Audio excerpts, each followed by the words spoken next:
You can just read. Got it. Here in a sec. I've ever seen him like. It must be running through the rain. Yeah. Either that or he's singing. He's dancing in the puddles like Fred Astaire, whoever that was. I don't know, with how many people are going to East District, he's probably waiting in line for the elevator. It was busy this morning. They put this a little closer if you need to borrow it. Yeah, you can, we I can almost get, bought we one can this get morning. your own. Well, I almost borrowed one, bought one on Amazon this morning, but there you can only get them in 3-packs or 6-packs and they're $10. And But it doesn't say I Heart County Government. does it? No, I can probably get some of these from at WhatsApp next time I'm up Good there. morning. I think there's probably a closet full of these. I wouldn't doubt it. Just like if you want, I will give you those. I still have socks from last year. Socks. They give socks. They did last year. What for did the each- socks any- say on Nothing, it just said, I think the same logo, except for in green. Yeah, You're welcome. that was the Wasatch. And I think they say Klickitat County, yeah. Oh, really? Yeah, and they sent us a pair for each elected, Jake. and then some of the electeds didn't want theirs. So I have, I have I didn't know many leftovers. people that watch the Wasatch. Writers just. You have a little trash can? No, I don't have. I got First the one Oh, you got a couple. out for us. No. Thanks for getting that done. Yeah. Morning, Lee. Good morning, how are you? Good, I've been meaning to touch base with you. Never. Okay. About,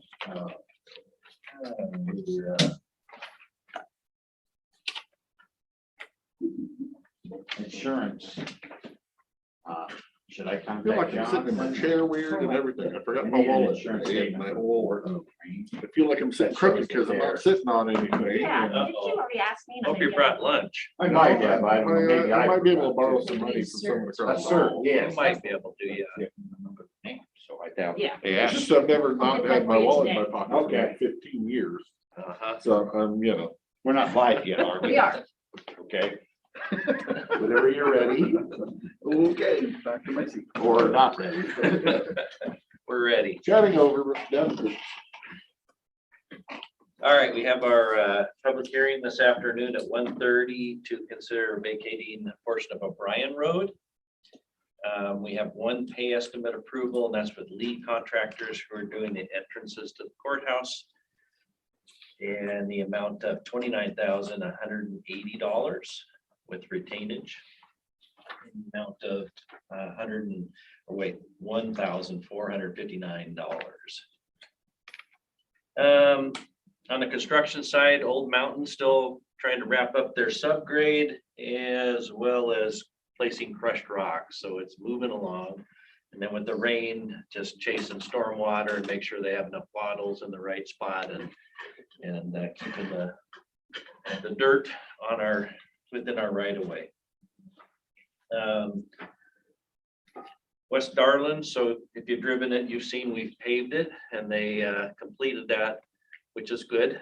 And now we're waiting for a dry day to stripe it.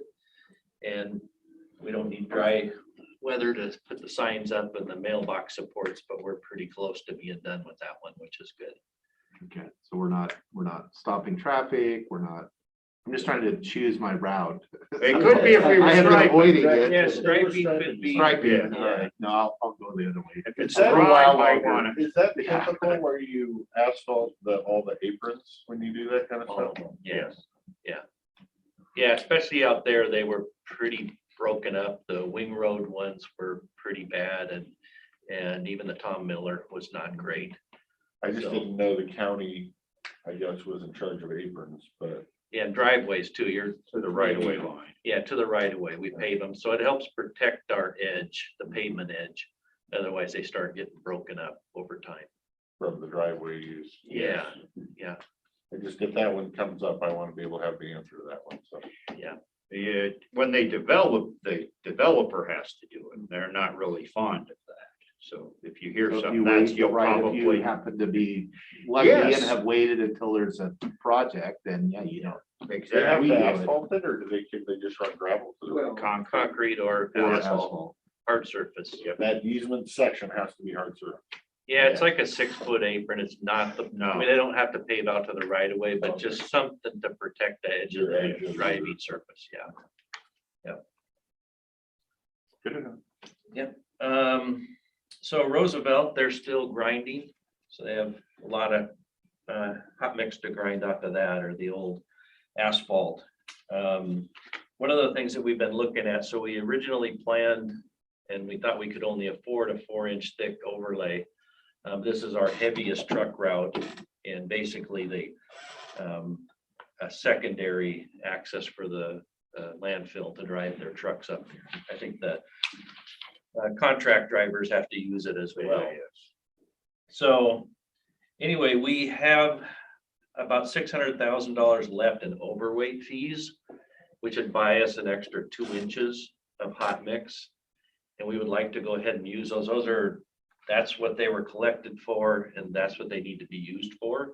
And we would like to spend those dollars that we've collected over the past 15 years to add another 2 inches of hot mix.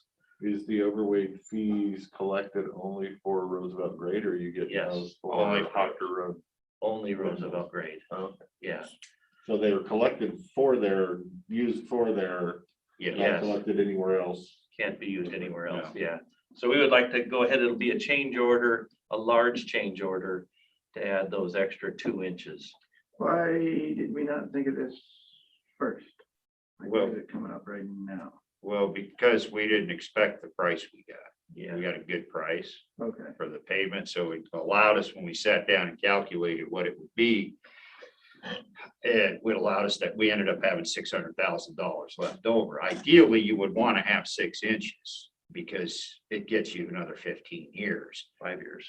or another 5. It'll get you, Oh, the extra another 2 4. gets you another 5 years. But we thought we could only afford But we only Yeah. thought we could afford 4, and then if it came in high, now we, Now what are we gonna do? yeah, exactly. so an extra 600,000 only gets us under 5 years. Yeah, so you have 15 years of life, As opposed to 10. which is about what it took to collect the 1.2 million roughly that we collected in overweight fees in the last 15 years. So we got good prices, and the other challenge is we're using Fed dollars for our match on this, and they are completely inflexible. So if we say we're gonna spend it on this, we have to tell them how much and where it's gonna go, and that's the only thing you can do with it. So, otherwise an option might be to just use our 600,000, and reduce the Fed dollars, but you can't. So our option is leave the dollars, just let them sit there until we do this again, or to pave a thicker mat and extend the life of the mat. On that My section. question would be, is there a way to use the dollars to match grant to do it next year and get somebody else to pay for half of it? This is the cheapest you'll get it done Right. with this contract. Because we're doing such a large They're already there and they're. Yeah. Yes, and it's a great price. yes. Yeah, I mean, if that's what they were collected for and that's what they were used for, I will. Yeah. I will leave it to your judgment, and if you think that's the answer, then I'm assuming we can't plan on that it's gonna be cheaper. 10 years? 10 years from now, I guess. I'm gonna go with no. I'm gonna go with no. So we're probably getting the best value we're gonna get for the next 15 years. Yes. Yeah, where the those value's dollars- really good. Sorry? Where are the dollars currently held in that we've collected, or the in reserve fund, or? Yeah, we have kept them in our reserve fund, In the road fund. in the road Yes. fund, yeah. So that sounds like. Yeah, is this not going to cause a problem with being below a certain threshold needed in the road fund at the end of the year? no. No, they're not, they're a separate pot of money, basically, other than our, All right, okay, thank you. how quick we just dropped 600 grand. We had 10 minutes. But we can argue over $30 for like 30 minutes. Yes. Yeah, yeah. All right. Who pays those overweight fees? All the landfill? Landfill. Is there anybody else other than the landfill that pays those fees? No, it's an agreement with the landfill. I just didn't know if any heavy trucks running up to Bickleton or something. had to pay. Or, yeah, or, you know, the. Well, Solar turbine. or- Yeah, so we also have haul route agreements Yes. when a large development project like a wind or solar or BPA, we go through an engineering study to determine their impacts to our existing roads. And we don't want them to take away the life of our facilities. So it's not, I'm trying to say, is all of those dollars landfill or could some of them be windmill? No, they're all, This they're is, separate. these are kept in a separate Yes. fund just for, it's Okay. part of the agreement. Yes. We have collected other dollars that go into a Yes. different before, you know, because the road is, and we learned that the hard way, Yeah, that in the first round of some of the wind development, we didn't have those agreements and they damaged our roads and we had no way to collect on it. And so now we have road haul agreements. And so they have to either put the road back in, so it's in as good, or they have to compensate it. So Yes. we can put it back in so that the road, that they're not consuming the life of our roads Yeah, for nothing. right. Because the taxpayers are paying for that. Exactly. Why should the developer get a free ride on it? So they don't now, No, they don't. but not this money. This money is just the landfill Okay.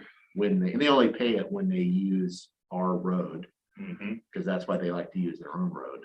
Because it's exactly. cheaper. Yeah, I think that's why they built their. I think that's why Yeah. they built their own road. all right, design side, still reviewing that final set of plans for Courtney, so it'll be ready to go out. Klickitat path, we actually handed out a map, so WashDOT is kind of taken our idea and ran with it too. So if you remember, or I don't know if we talked about this yet, but last year, a year before, actually probably been a couple of years, they planned to pave 142 through Klickitat, and they had made a determination that they weren't going to fix any of the sidewalk pedestrian facilities, which they hammer us for. If we don't, you have to fix it or they'll take your money away, that you were going to get paid for the overlay. And so I said, wait a minute. And we met with them and told them that they needed to do this just like we have to do it. And so now they've been struggling with how they're going to do it. And so their solution was, which is kind of what we ended up doing, with paving a portion of the Klickitat trail, because their pedestrian facilities have dissolved basically on 142. And so we can connect the school to the community center and the ball fields on the Klickitat path. It's a short section from the entrance to the school, Teachers Alley to Durkee Road. And that'll provide those connections. And so we're working with parks to do that. And that, if you remember, we had a discussion about our paths and trails dollars, that they're another one of those, you can only use them for paths and trails. This is the project that we're gonna use to help the town of Klickitat. And what that does is that'll allow us to apply for more sidewalk grants to repair and fix sidewalks in Klickitat, because the big point getter is completion of a route. And so that's what our goal was, to have kind of that trunk that went along, basically along 142, that connects all of our other sidewalks and would allow us to apply for more grants. Anyway, so I kind of put together a map that shows who's proposing what. WashDOT's going to have a Zoom meeting tomorrow night to discuss this with the town of Klickitat. And so anyway, I think we had applied for, but weren't successful with connecting basically Ball Field Road, which runs along the frontage of the community center and the ball fields and heads down toward the river. And that would connect to this, our trail portion. But we weren't successful, but we will try again now that we can, once we get this other piece actually built. So anyway, that's, WashDOT has that Zoom meeting for our path, Klickitat path trail. Courthouse parking lots, that's the other project we're working on and trying to work with the city to hopefully keep our parallel parking on the south side of Court Street out here. And build our other parking lots. On the maintenance side, Goldendale crew, we got some rain finally, so that we're grading. And hopefully that'll help keep those roads in better shape than throughout the summer. And then patching, back to patching while we can. Glenwood crews are finished building the Panakinik Road turnaround and grading. Activities. And apparently Grading, grading some more. Yeah, grading and grading. Good time to be It great. is. Facility side, our contractor on the building, they pretty much dug up most of the parking lot out front. We found a parking lot below the parking lot. So that's one of those extra things, the bonus plan. So they'll be pouring this week. I think a lot more of the open sidewalks and curb ramps and where we have the heated sidewalk elements. They finished those lit yesterday and they're supposed to be pouring most everything out this week. That's ready. How long are those warranted for? Well, they're warranted for at least a year through the Well, building everything is, contract. right. But if we look at what we've done, I mean, let's see, what was still working? So the ramp was working and I don't know, late 80s or 80s Yeah. sometime for that. So that was a pretty long life. And then I don't know if anything, no, the south side or steps were still partially working. Yeah, the east steps were working some. And, No, and those are, I don't know, 60 years old. yeah, So Okay. some of the All stuff. right, so they should have some reasonable lifespan Yes. to those. the technology and equipment is Got much better. way better. Yeah. So, Yeah, because then that was, the question was, because I know a lot, that was done at some point and a lot of it didn't work anymore. And Yeah. so, Yeah, but if it's, like you say, the ramp and stuff was from the 80s and it was still still working. work. still So functional. that's pretty good. Yeah. That makes me feel better. Yeah. And like I said, the technology now and the cable we're using is, Much better. it's way better. Yeah. Let's see. So flooring, they had some snag with some of the flooring tile. I think they worked through that in the building. The electricians are hanging the lights and they're starting to fire up the systems so they can get up and running and then we can have some training on a lot of the things that they're turning on. And let's see, door frames are still going in. It's kind of a laborious process on the doors. It'll drag into next month, I'm sure. Furniture starts arriving on, I think, the 5th of October. So that's just a couple Is there weeks any away. assembly with that? Is it? Yes. Oh, Lord. Yes. Who has to do that? The furniture, Good. yes, yeah. Like, we're not all each responsible for our. Everybody get issued a I did it screwdriver. at home. I don't want to have to do it here.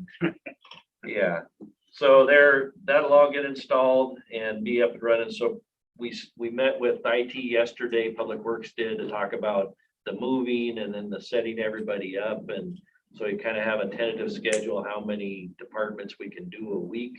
And so then our next meeting will be to meet with all the departments with kind of instructions on here's the plan, here's when you're gonna move. And I think it's keeping people on target to move will be the challenge. Because it's all set up, I want to at least have somebody on each floor when we open the building. And then start filling in with, we have some big offices and small, and so we can only do so much a week. And so that's our next step. Within the next week or two, we'll meet with the departments and get everybody set up with instructions.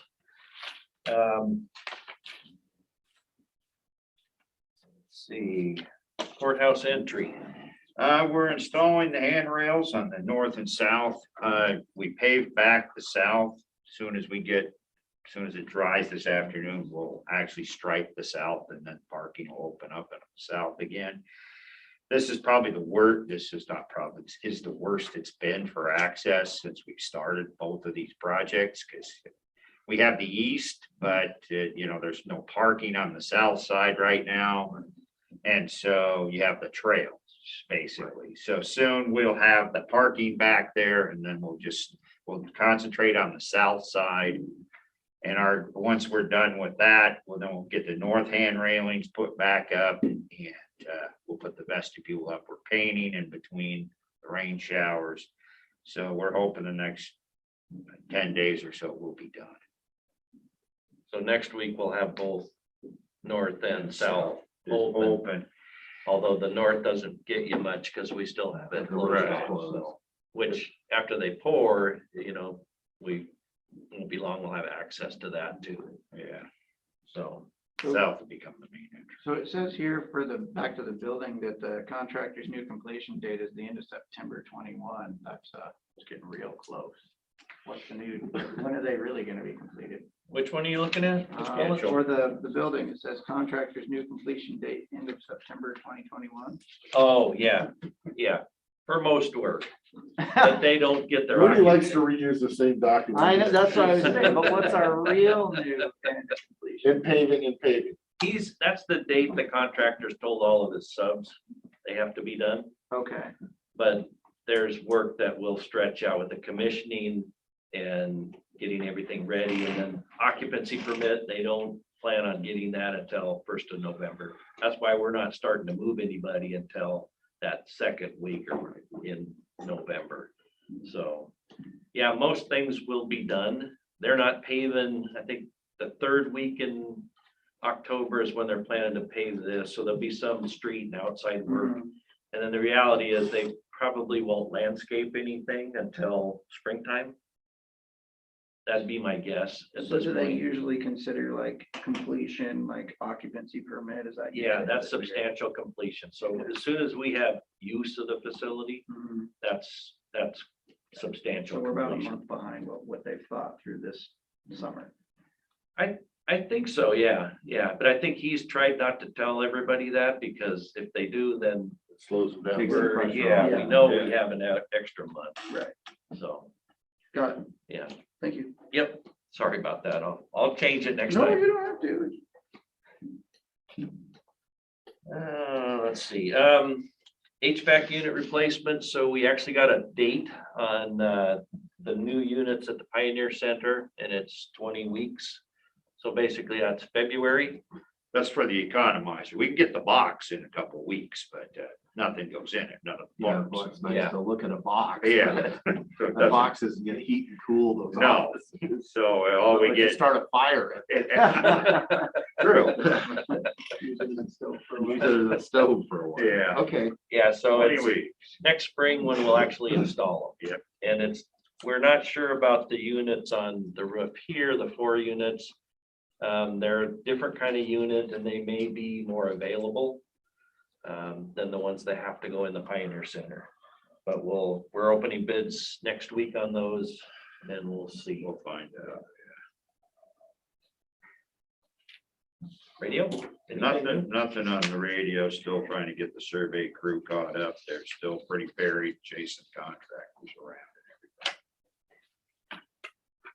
So the last thing on our list is, this summer we had a leak in our water line at the fairgrounds, and so we dug it up to determine what was going on, and the pipe is deteriorating. And so the whole water line needs to be replaced from our city box, which is at the edge of our property, all the way back to the RV area where we actually replaced some of that because of COVID last year. So anyway, it's about 300,000. Our estimate is 300,000 because there's a lot of rock not too deep out there. So we're gonna be hammering rock, and that'll be a big part of the cost.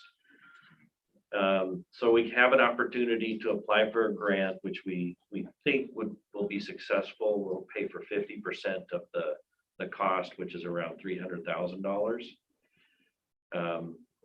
So that it's one of those, the grant kind of focuses on life safety, and drinkable water is a life safety issue. Yeah. So How big is the pipe that currently runs back there? Is it a 3-inch line? I Or, think it's a 6-inch. It's a 6-inch, yeah. and we can't dig up in the same hole, and did they? They laid it shallow. Yeah, They didn't really lay it- shallow. So They laid it at the top of the rock. we blow it out, or we should blow it out every year. We're running a risk that it will freeze. Some years we do, some years we don't. It just depends. Like last year we did because there were no events. But it hinders our ability to have events. Because we have to, right, shut the water down. We gotta Yeah. shut the water down, yeah. Because it'll freeze. Yeah, a lot of, Yes, over time, a lot of the water lines and things were put in fairly shallow because of that rock shelf that's out there. And so we've kind of gone back and fixed a lot of stuff, but it takes time. So if it's a 50% grant match, where's the other 150 coming from? Our projects list? Yeah, it's on the projects list, so we'll be talking about that. come from the Will this capital be fund. changing the order of the capital project, or was it planned to be next year? No, we didn't plan on it until we dug it up and tried to fix it this year. So because we're adding this, we'll probably end up taking something off the capital list for next year.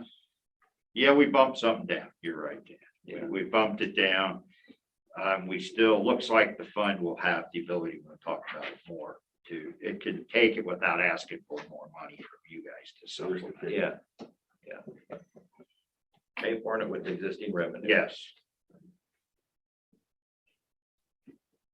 Okay, in that 300,000, since we did put that new water line, we have a fairly good idea as far as I assume the cost, because it's gonna be yes, similar situation, because that was a bunch of Same thing. Yeah, hammer same and thing. through, because that's what we said, let's do it right, and then it's done, yes. and we understood that, For 60 years, and then you get. right, paid. and then you can do it again. Is this the main line that only feeds the RV, or the main line that comes and Feeds the whole fairgrounds. The whole fairgrounds. So we'll have to put new connections off that go into the buildings. So that's all part of that. And you're just doing the main line. You're not gonna do any of the connections. We'll do all the laterals too. All the laterals, everything. Yes, Because they'll all be. they'll all be the they'll be same. Too shallow. Yeah, So I was gonna say. and they'll be in the same condition. Some of it's ductile iron, some of it is cast, and it's just electrolysis, it's just. even it up through there. You can do all that for 300,000 with all the laterals and everything? Wow. Okay. So we're asking for permission to apply for the grant, Yeah. because it's due before we actually meet to talk about it. Mhm. Right. Applying for the grant doesn't hurt anything. Right, Because we always have the opportunity, like we can say, we changed our mind, Say no. yes. say no. Yep. We're just gonna truck water in there. Hey, that's not allowed. That's that option too. We options. Yes. All right, thank you. You're trying to get me riled up. over there. That's it for our list. unless you got something. No, that's it. Thank you, gentlemen. No, anything? No, Nope, I'm good. Thank Thank you. you. Look at that, a minute to Yep. spare. keep trucking along, gentlemen. Are you gonna sit in on the meeting Thursday? I don't, it's at the same time as the budget is. Oh, So okay. I don't think I'm gonna be able to. Although no, I'm not gonna say that out loud. Okay, I'll talk to you. How's that? okay, yeah, We'll 'cause chat about it. there's one thing I wanted to kind of caution you about. Yes. If it comes up. But I think I've already spearheaded it because I talked to the person doing the meeting. Okay. All right, Ruby, and just for folks that are maybe follow our agenda, we did flip things around. The auditor asked to flip with.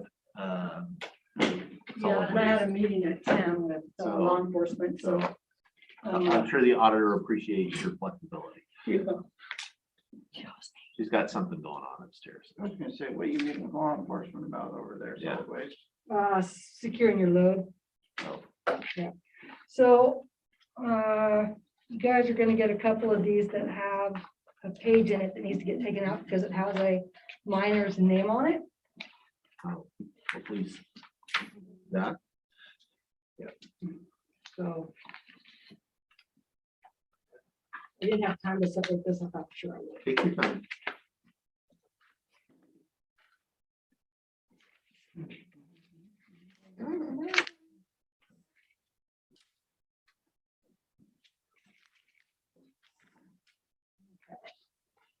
Take the whole page out, or would you just like No, white yeah, the whole Sharpie to page. draw over it? Yeah, the whole page. Will look like this.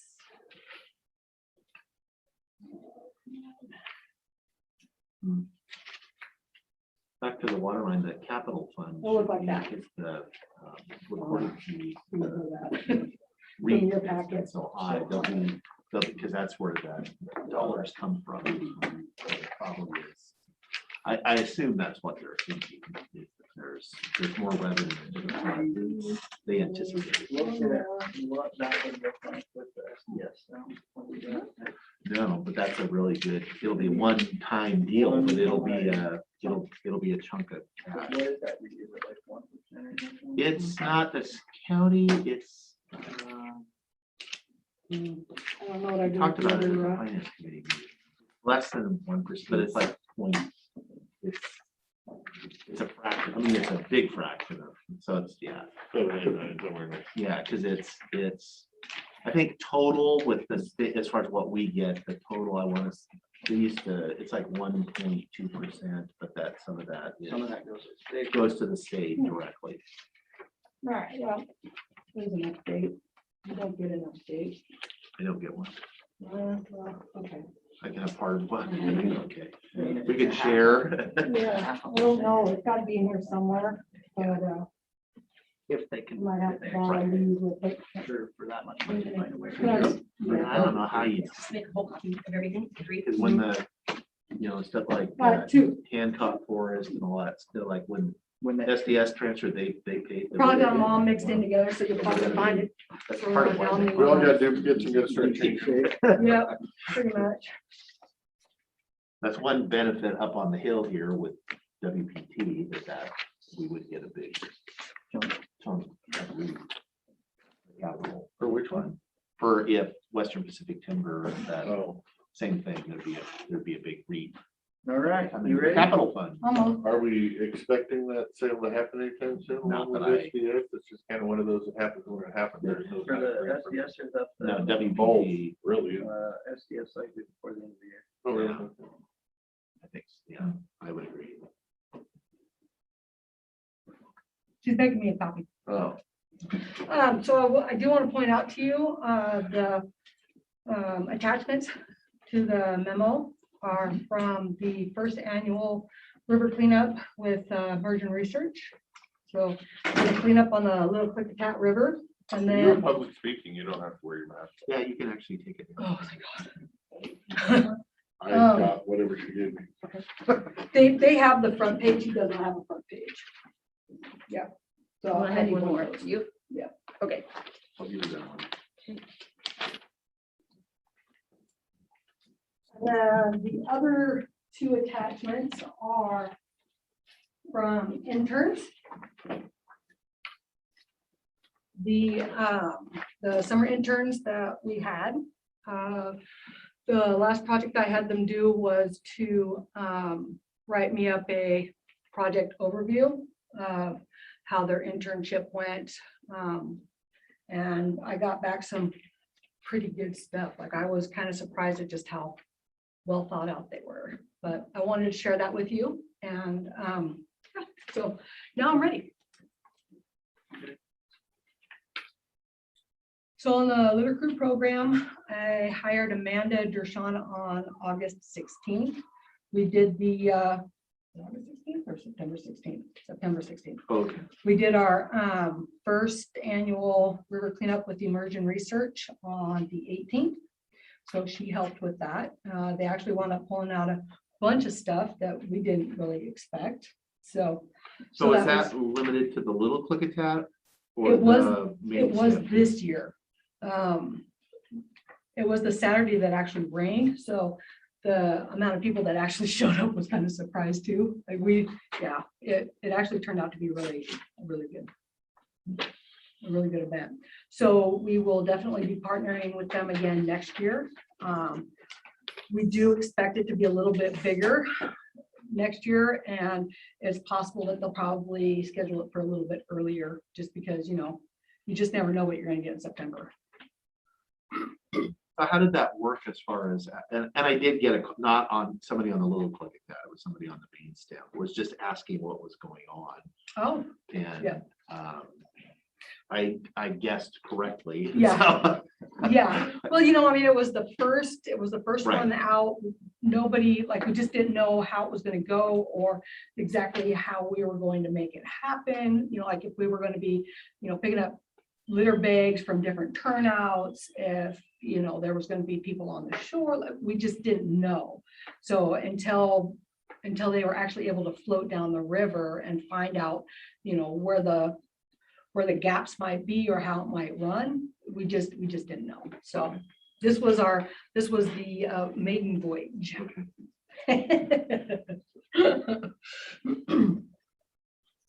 And then she also ran her first juvenile crew on Saturday. So I mean, she's getting in there and she's in it to win it. So she hit the ground running.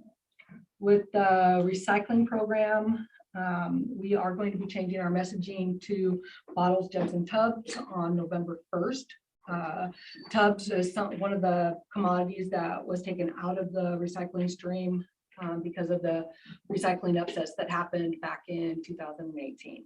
So some of those markets are starting to balance out a little bit because we're finding more domestic markets, and so commodity prices for certain plastics and certain recyclable material are definitely going up. So we are going to change that messaging on November 1st and start taking in tubs. So yogurt eaters can go back to eating yogurt, and you know, everybody be happy. So. And then, like I already stated, with the summer internship that we had, I had the interns give me a project update on how they think they did, what they learned from the internship, and so that's in front of you now. And then also attached are the pictures from the immersion research. With public services, the hauling division is currently meeting the demand, at least in the employment portion of it. They're meeting the demand of the increased services.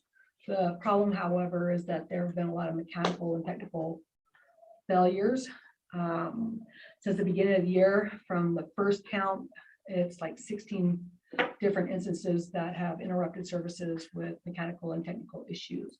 So the biggest issue that they're finding is that not having a shop right here next to their office where the trucks actually are is creating a little bit of a lag.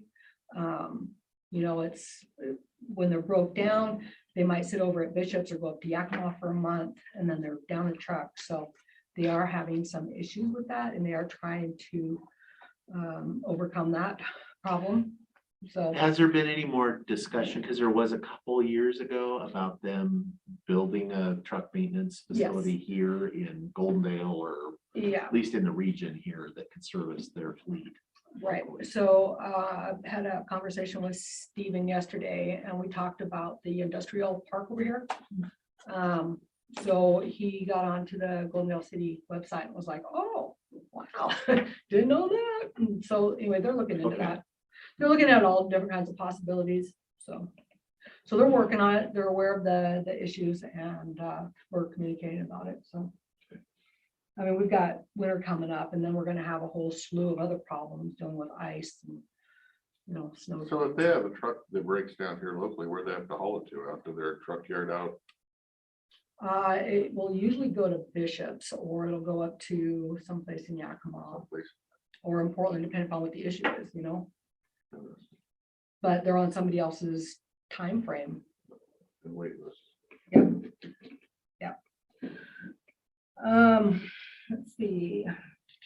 Oh, and then I'm gonna put in a request for a week off for next week. I need to go to Olympia, and while I'm there in Olympia, I will be meeting with Steven Well, that doesn't sound like you're off. Well, I'm gonna be off, but I'm still gonna meet with Stephen like on Thursday, since I'm over in the area, I might as well. So I'll get in my leave request for that if I haven't already. I can't find it on my desk, so I don't know if my admin actually brought it over or not. I'm like, okay, what's going on here?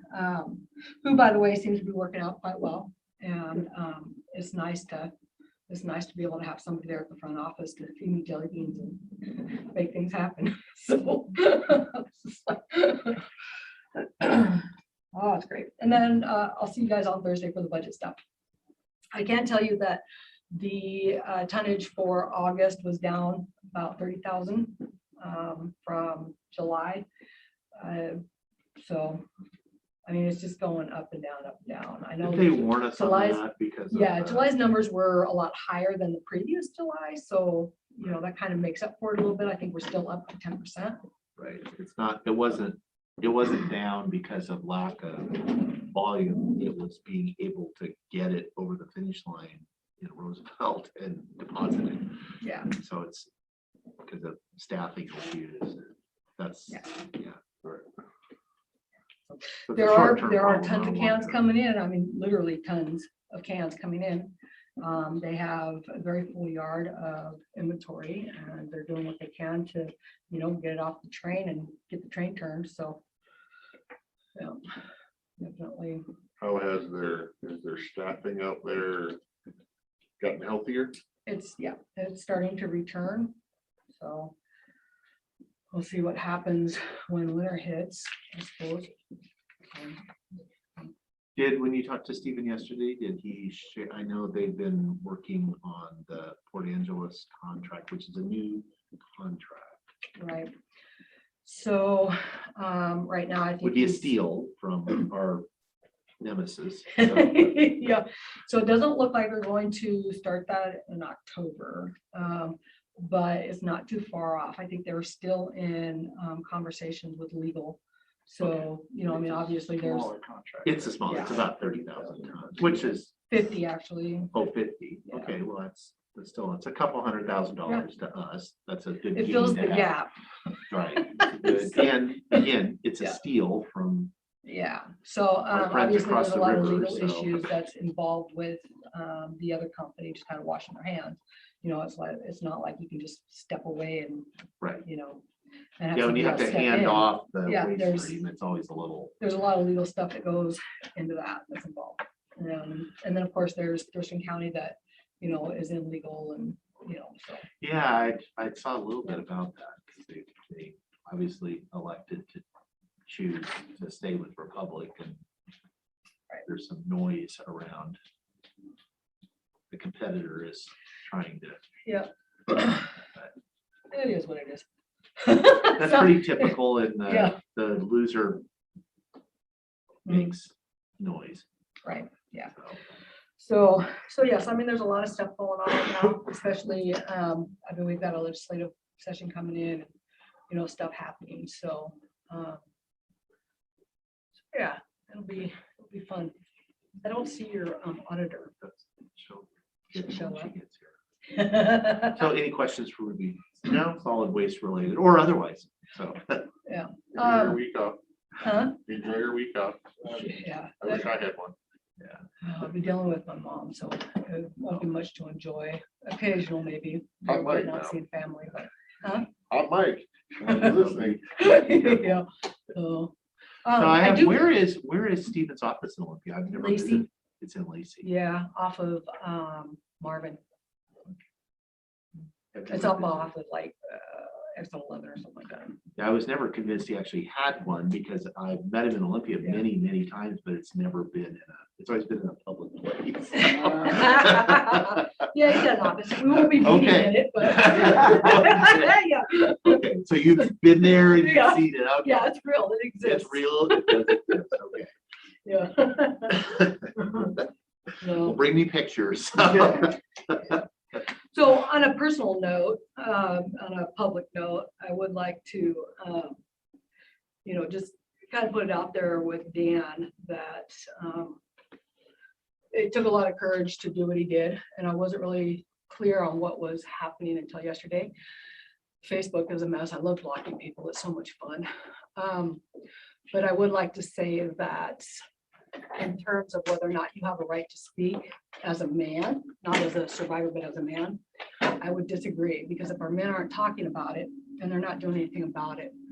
And so in my culture, it's very, very important that the men actually do talk about it. So it's the men not talking about it that has created a big problem. You know, it's like they separate themselves from it. So, yeah, so that's just what I wanted to say. I think that it's a good conversation to have, and that everybody should have a right to be able to say how they feel about it, so that it's in the public consciousness.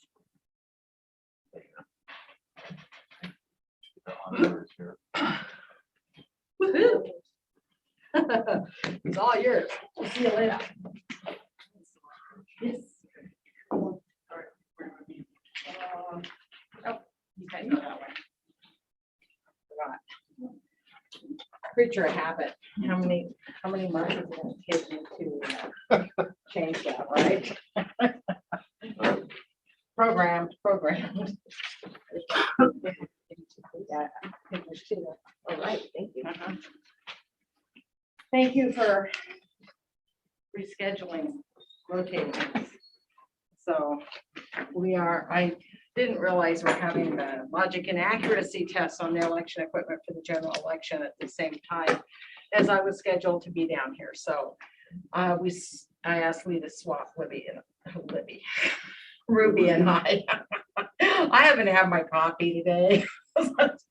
And I'm sticking to that story. So the logic and accuracy test has been completed.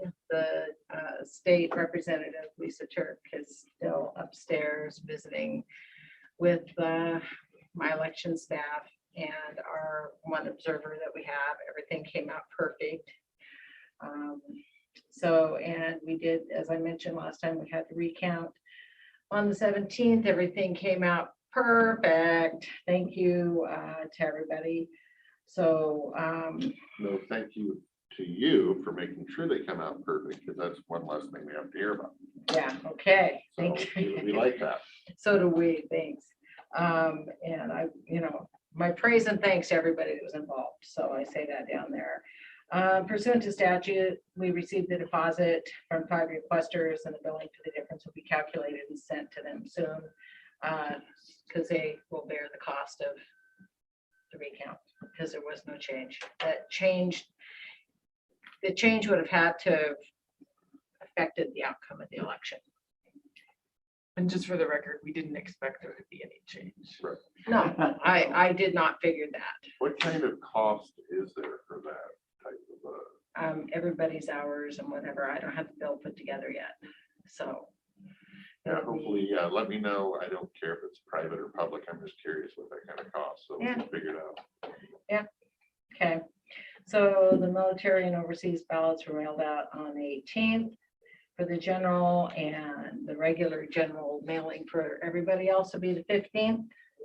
On or before, our vendor sends those out.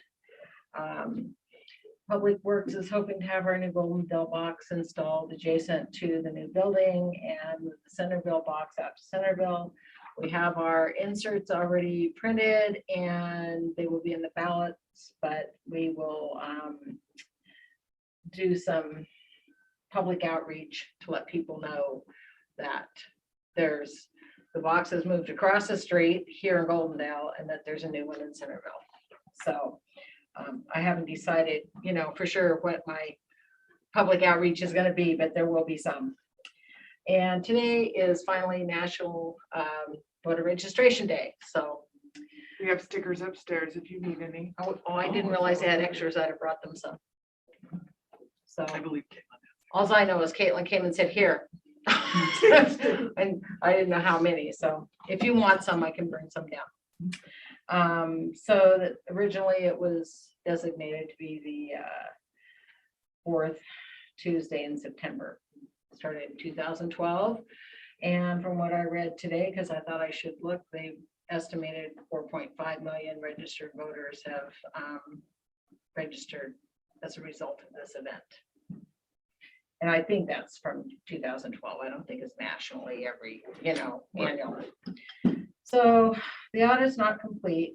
Can we, before we go on, before we Oh, yeah, move yeah, on, yeah, yeah. I just wanted to take an opportunity, and I know I've communicated to you personally as far as back to the elections and the recount and but I just want to publicly say how impressed I was with your staff, the professionalism of your staff, the volunteers, or They're I guess casual they're employees. They're employees. their employees, when as far as the folks that came in to do the recounting. Your deputy too was a rock star when it comes to just the level of expertise and professionalism, especially right now, or in the past, where there's all of this turmoil about elections and election results. And I too expected no change that would come out of the manual recount, but I was very thankful that it just confirmed what we all know, is that you run a very fair, accurate elections in this county. And I think that's I think that needs to be celebrated, because I think there's been a lot of rock throwing that has taken place over the last year or so. And so I was super impressed to be able to participate in that. And Thank you. Yeah. Thank you. I'm very proud of my staff. so I think you should get more than stickers. but- Yeah, I'm very proud of the staff and the canvassing board and all the cooperation from everyone. And for myself personally, taking part, I was thankful that there were so many members of the public that were observing and watching, because I think that's the only way. People need to see the process to believe in the process. How many people were on Zoom? Does anybody remember?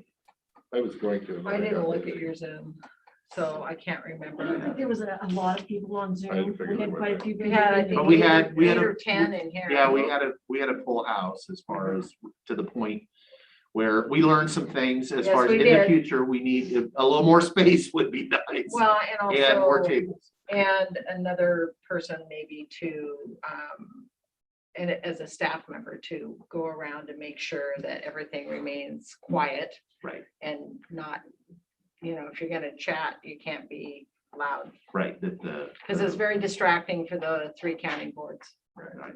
And I was so involved in sorting ballots, and I was kind of like, okay, this is what precinct? Wah, wah, okay. After 5 hours. Yeah.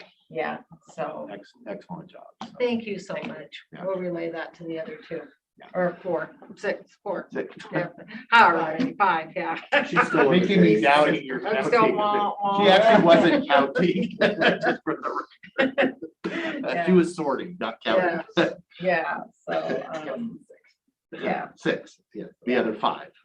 yes, there we go. There's There's 6, because Brandy. Oh, that's true. Yeah, that's true.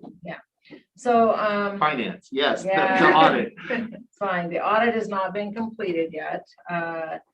The feds had previously abolished the extensions. With COVID, they've reinstated them, which is very good because we don't want a finding for not meeting the September 30th deadline.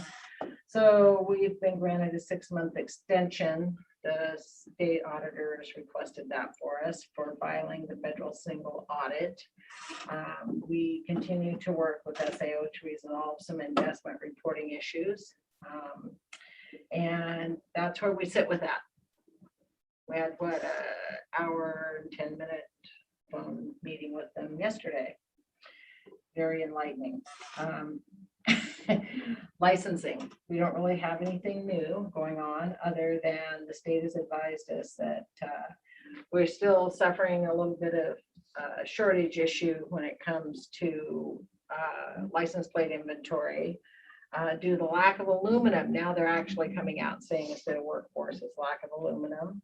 And just at the end of last week, we received notification that their vendor, their outside vendor, has received their first big shipment of aluminum. So they're hoping to have the first shipment of those 100,000 plates out statewide by the end of October.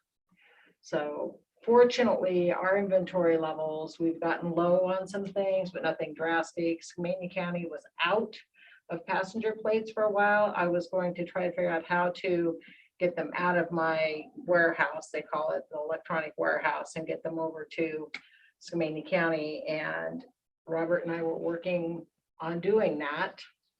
And the state decided that maybe they should do something and get him some plates. So they got him some plates because they didn't want us messing with their internal warehouse inventory numbers. We were just going to take care of it because I happen to have one extra box that I felt I could spare, and they were totally out of passenger plates. So it's amazing when the auditors work together how the state decided.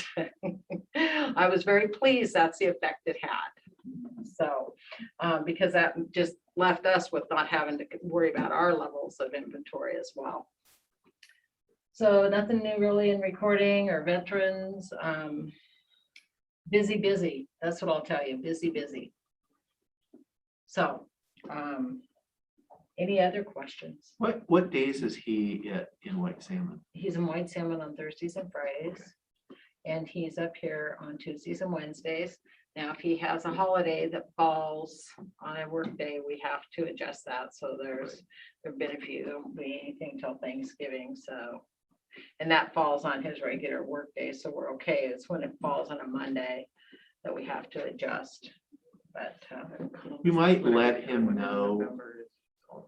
we don't take Columbus Day. 2 in November. Oh, Veterans Day. Yeah, Veterans Day. But Veterans we don't- Columbus Day. Day is October, Veterans, yeah. Yeah. Should remember that. You might let him know, just there shouldn't be any issue, but we do have our contract person, the small business person is going to start being in the White Salmon office on Thursdays in the conference room down the hall from him. But you know how that is when people come in, he's almost like the receptionist.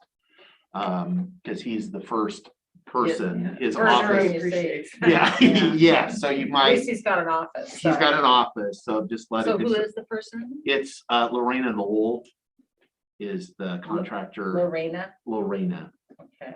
And so she will be using the conference room. I've been assured by Public Works that all of the desks or the chairs and tables that we've been kind of storing in there We'll be out. since COVID will be out of there before Thursday. So that she will be meeting with clients. So these would be small business folks she'll be meeting with one-on-one. Every day. So- No, just on Thursdays in White Salmon. So that's why I was curious as far as when he was in there, because he may get some of the brunt of the people coming in the door, not.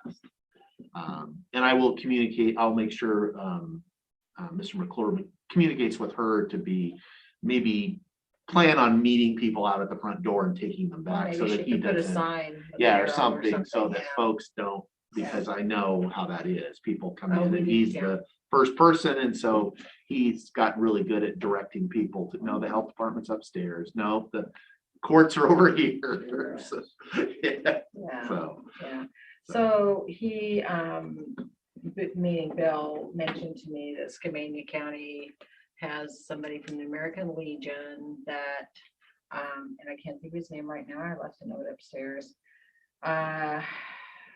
that wants to come and work up here with him, which I said, no, it's not gonna, So, because he's hoping Skamania County commissioners will fund, because he has, like I mentioned before, he's only dealing with our veterans now, unless it's somebody he's had for a long time, then he'll continue that. He's not going to cut anybody off.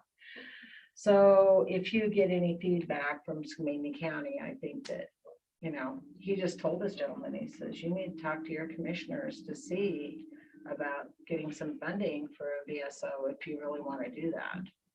So I don't know where that's going. So if you hear any rumors amongst the commissioners, it's not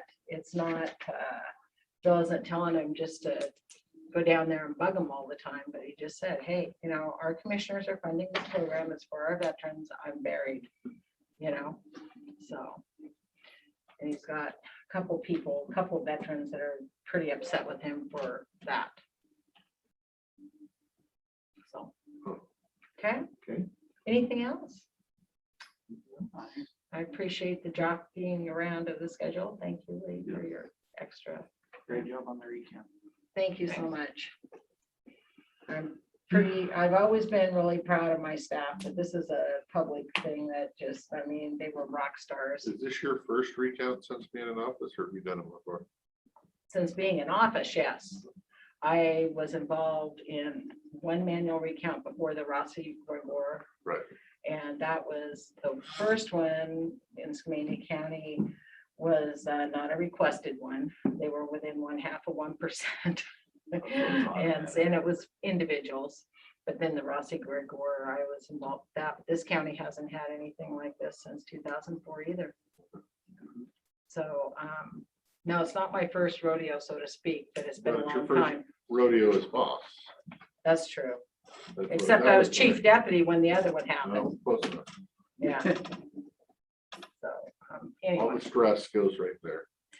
yeah, anything to the goes chief wrong, deputy. anything goes wrong, it's right here, yeah.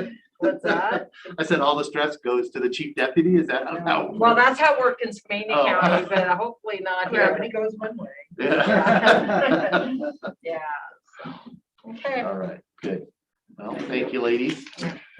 have a great day. You too. I'm glad we had one observer today to watch the process. Had a lot of good questions. They were still going on when I left. I had to excuse myself, but So you had an observer today too? yeah, for the logic and accuracy test. The parties get a letter, they're notified and invited. Up to 2 observers each. And it's advertised in the newspaper. If you want to come observe, let us know. Don't just drop in on us. Well, they could, but we prefer not. So, yeah, Okay. thank all you. right. See you later. All right.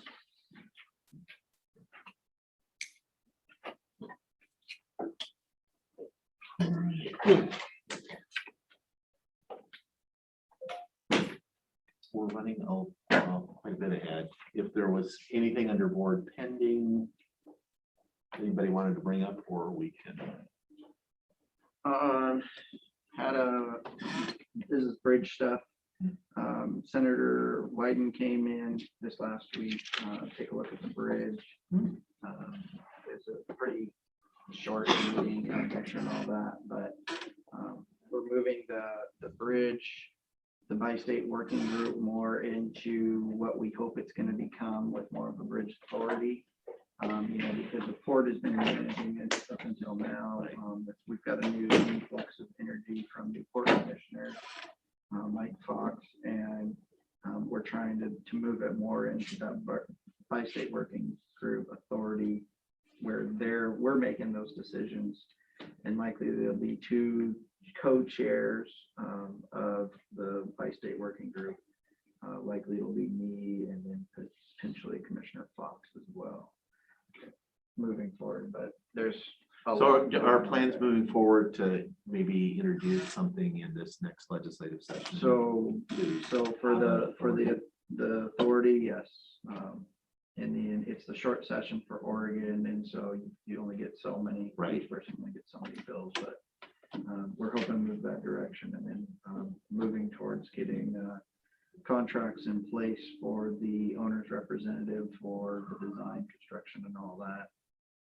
And then moving forward, starting on the engineering for the actual bridge. So, we've got a fair chunk of change coming in the next 6 months, through 2 years, and then the next big one bump will be like a $40 million one to get all the way through engineering and ready for construction.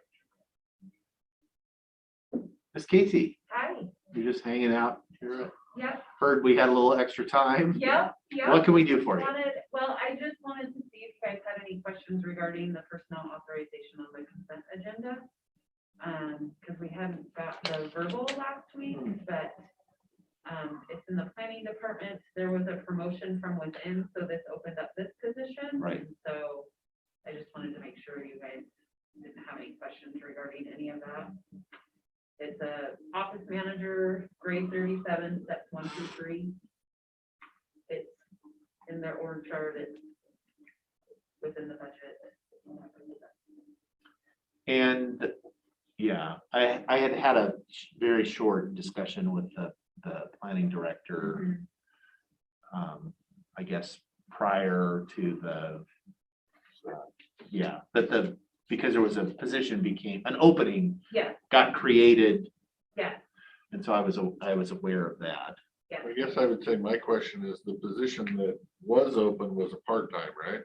no, they're both full-time positions. Oh, okay. No, I was a little confused at first because I thought the promotion was to the senior planner. And I was like, no. It was, yeah. Yeah, It her was senior planner position is still, open. right. So, yeah, so, and then another is to request a verbal to post, internally within the Public Works Department for their deputy director, finance and admin services position. They received, notice today. We'd like to post that internally and see if there's some applicants, and then if that doesn't work, go. Which position is this? Yeah. This is for the deputy director of finance and administration services.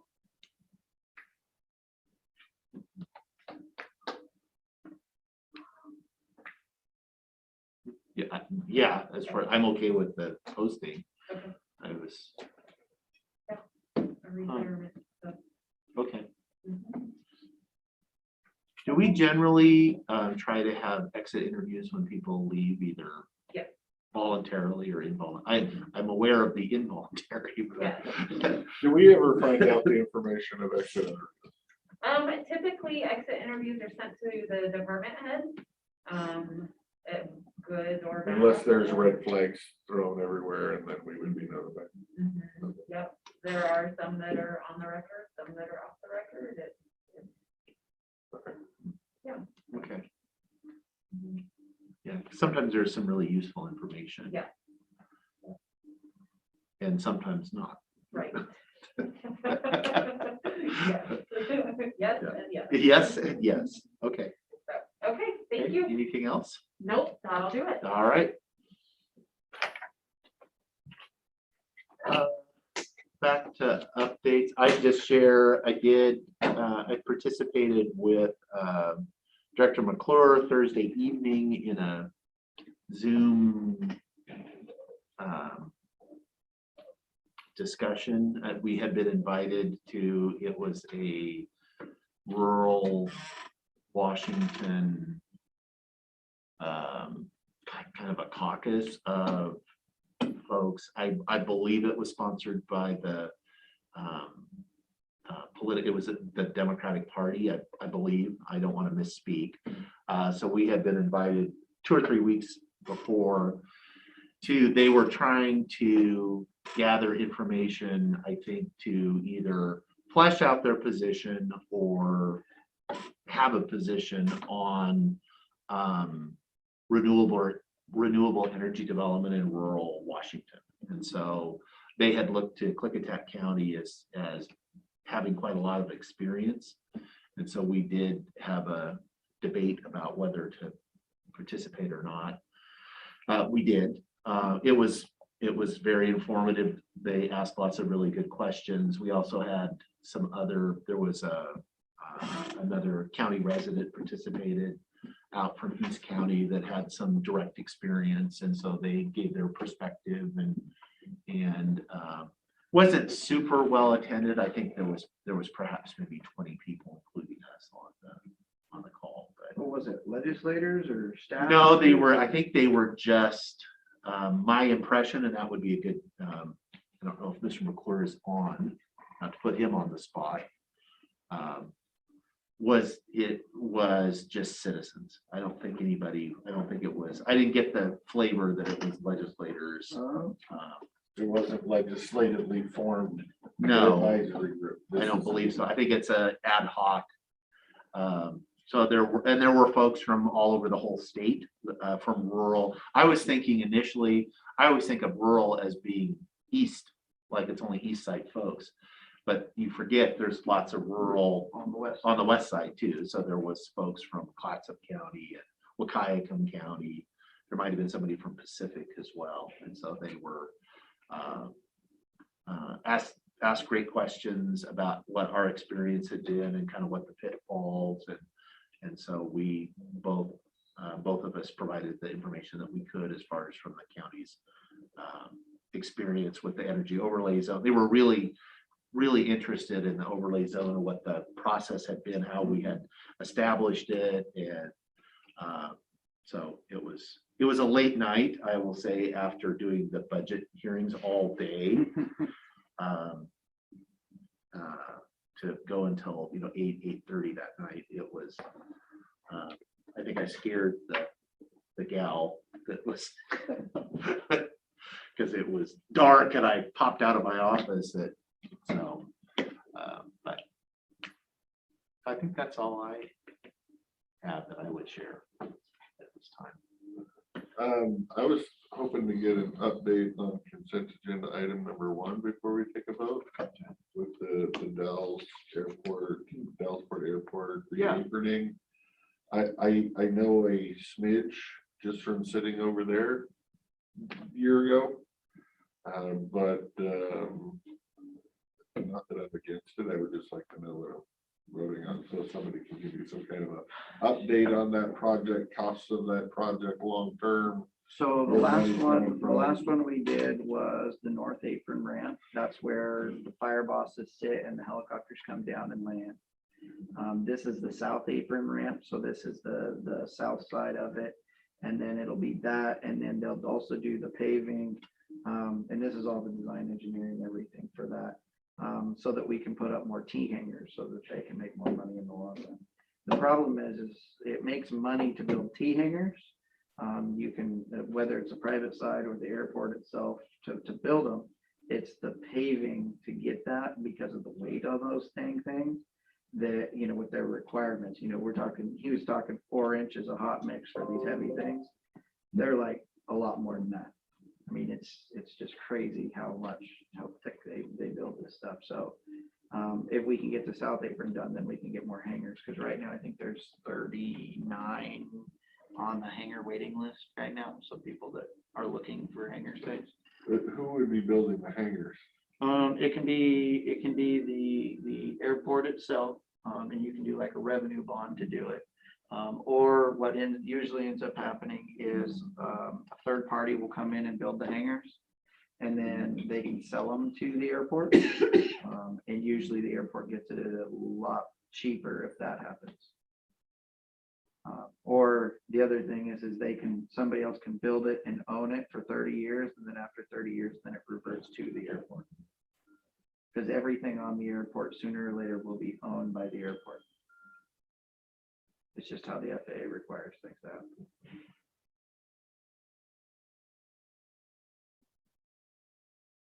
Oh, and it's all grants too.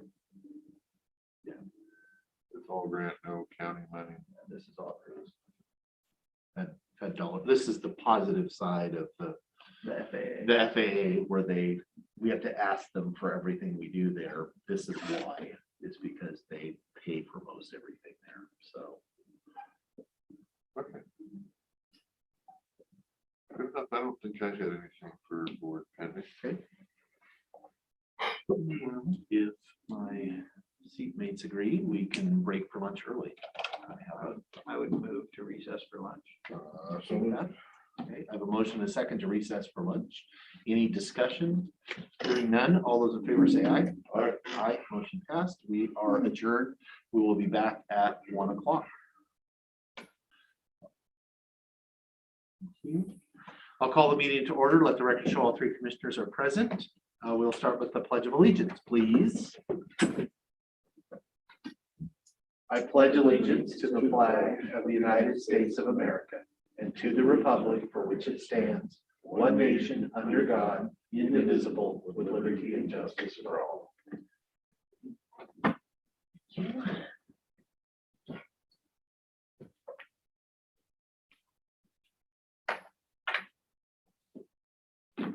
I would look for a motion on the business agenda. I would move that we accept the business agenda as presented. Second motion. Have a motion and a second on the business agenda. Any discussion on that? Hearing none, excuse me, all those in favor say aye. Aye, motion passes. Mr. Chairman, I would make a recommendation that we hold over the meeting minutes from September 14th for further review. I would support that. I'm still working through them, so I think that's a little extra care is in order. Okay, so that brings us to citizen comment. So this is an opportunity for citizens to address the board on any that we don't have a public hearing on later today. So if you're here to talk about O'Brien Road, that's not till 1:30. So I will start. We have folks on Zoom and we have folks in chambers. We'll go back and forth. So I'll start in chambers. If you want to come forward and if you'd like, give us your name and what community you're from. Thank you. My name is Ivy Velarde, and I am from Klickitat County. And I have a couple of things that I want to address today. And I'm going to reverse the order because I may go over a little bit on my 3 minutes. And the first thing I want to say is of significant importance.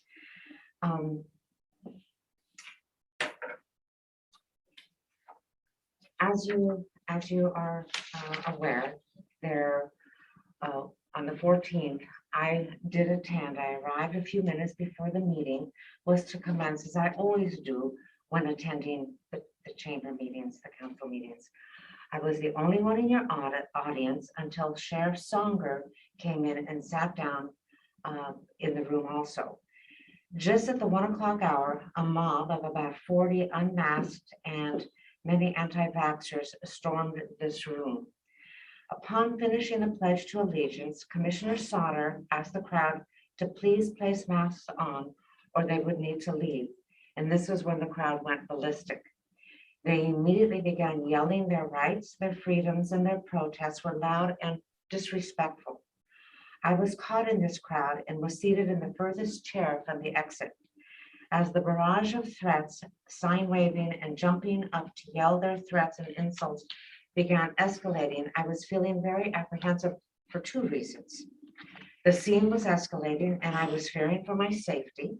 And in the middle of a crowd of unmasked people who also are anti-vaxxers, my exposure to the COVID virus was very high risk, and I knew I needed to get out of the situation. I was astonished that Sheriff Songer was doing nothing to disperse this illegal crowd from these chambers. And quite frankly, I was also astonished that the 3 of you did not leave the chamber, but remained to give this unruly group an audience. Eventually, after a couple of minutes, Commissioner Sauter did leave, but Commissioner Jacobson and Commissioner Christopher remained. As the minutes passed and realizing these people were not leaving, I knew I had to somehow get to the exit door and exit as quickly as possible. Thank goodness one of your staff helped me get out of this terrible situation. As a result of this incident and the high-risk exposure to COVID, my life took an unfortunate turn. On Thursday, September 16th, 2 days after this meeting, I had purchased tickets. I had already purchased tickets to get on a plane to travel to Alberta, Canada, to help care for my ailing 96-year-old father-in-law. Of course, my trip had to be canceled because of what occurred here in this room. Canada would not have allowed me, a person with a high-risk exposure I'd had, to cross their borders. And more importantly, I would never expose my ailing father-in-law to the possible infection I may have acquired. My husband had traveled a week ahead of me to Canada and was screened at least 6 times as he passed immigration checkpoints into Canada. And each time they asked, have you been involved in a high-risk COVID potential exposure? If you lie, you are subject to a $5,000 fine and a forced quarantine on their border for 14 days. If you would have considered my safety and the safety and well-being of your staff, you would have done what was right. You would have immediately left the room and made sure those in attendance were able to leave safely. Ma'am, your time has expired. Pardon? Your time has expired. May I go over? I'm not going to cover the other point on the gun range. I just want to finish this. You have it in writing. I have to apply the rules evenly. I'm sorry. Your time has expired, and can you submit the rest of it? I'm I very. feel that's unfair because I did have a statement for the 14th and I wasn't able to do it because the meeting was. I would agree with it. So I would like to just finish this and then I will give, it's 2 paragraphs. You would have heard my story last week at the Commissioner Board meeting, but I was not able to attend because I was in quarantine and would remain in quarantine until I would receive the results of my COVID test. Your decisions here as our elected commissioners, and I'm saying this with all due respect, have tremendous impact on the citizens you serve. The backlash and criticisms you are now receiving are the result of those decisions you made on the 14th. The state of Washington has a mandate on masking, and as elected officials of this county, you are bound to uphold the rulings of this mandate. Regardless of your personal beliefs as it pertains to COVID, masking, or being vaccinated, you are bound by law to follow the mandate. The restrictions of these mandates are tough and inconvenient, but when you see thousands dying and becoming ill due to COVID or not being able to get their medical needs taken care of because of the many unvaccinated, unmasked becoming ill and filling our hospitals, wearing a mask seems insignificant in comparison. Thank you for letting me go over, and I will give a copy. Thank you for that.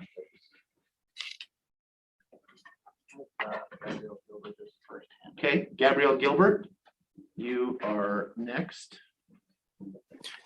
Hi, thank you. My comment is such. Lynn Mason is a strong, intelligent, kind, and caring woman who is the definition of grace. Commissioner Christopher's attempt to intimidate women in the county through veiled threats, misinformation, and gaslighting online and in the papers will be met with women holding elected officials accountable for their actions and words. This is not bashing. This is holding a mirror to power. This county, its institutions, elected officials, you dip your toes in misogyny, and we see it and hear it, and we are clear that we are not going to stay silent around it. There is no one who is saying that Commissioner Christopher is not a victim of childhood sexual abuse, as he states. The issue at hand was to use abuse and those people who are affected by it as a means to fire Amy Persons. You are called out for your misinformation. You are called out for the misinformation that you place in the press and what you place on your social media. The attempt to smear us because we question you in public comment, which is our right, will not stand. What's more, I find it highly offensive in your letter that you would say that people in their 80s have less value than an 18-year-old. My 83-year-old mother and myself would disagree.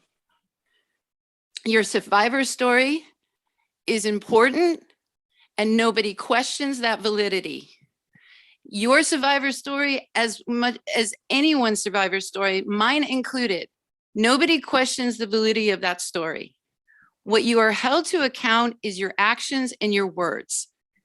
And what happened last week and the smear campaign that rolled out is unacceptable. And you as commissioners need to address misogyny in this county and the actions that were done against the women in this county and Lynn in particular, and the apology that is due her. Thank you for your time. And the first speaker was excellent. Thank you. I will come back in the room. Comment. Yeah, okay, yes. I will be kind in that comment. For clarification, nowhere in my letter does it state anybody that's 18 is more valuable than somebody that's 80. You spoke it when you read your letter. Go back to the tape. I don't need to. I know what the letter says. I'm just telling you to go read the tape. Nowhere. Go read the tape. Go look at the tape for that sentence. Your opinion is just that an opinion. It is It is not. It is on tape, and I will not Have a have nice you day, ma'am. gaslight, and I will not have you misrepresent. And that is not okay. I find you fundamentally dishonest, and you are lying right now. Gilbert, your time has elapsed. I Thank will you. not allow the misogyny of comments. his misrepresentation. I'm going to go into the chambers now if there's anyone that wishes to make public comment. Yes, sir. Ron from Sally Goldendale. I got just 3 questions. You know where we're at on the funding or the completion and the total cost so far on this building? Yes. We had it this morning. We find that document. Yeah. About 16 million.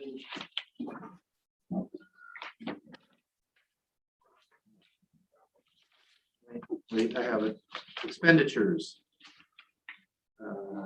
Paid to contractor to date for site, 16 million in site construction, $16,546. Current construction change orders, 999,000. There was, which is about 6%, which we had budgeted 8%. We are, as we learned this morning, we are slightly, we're behind schedule as far as what we were told, but our move-in is still is what we were expecting. So how much more did they estimate for the end cost, or do we know that yet? No, we do. Everything's under bid as far as, so everything is within the bid. The total project cost is between removing parking lots, building parking lots was always around $22 million total, of which some of that we financed 20 million of that potentially.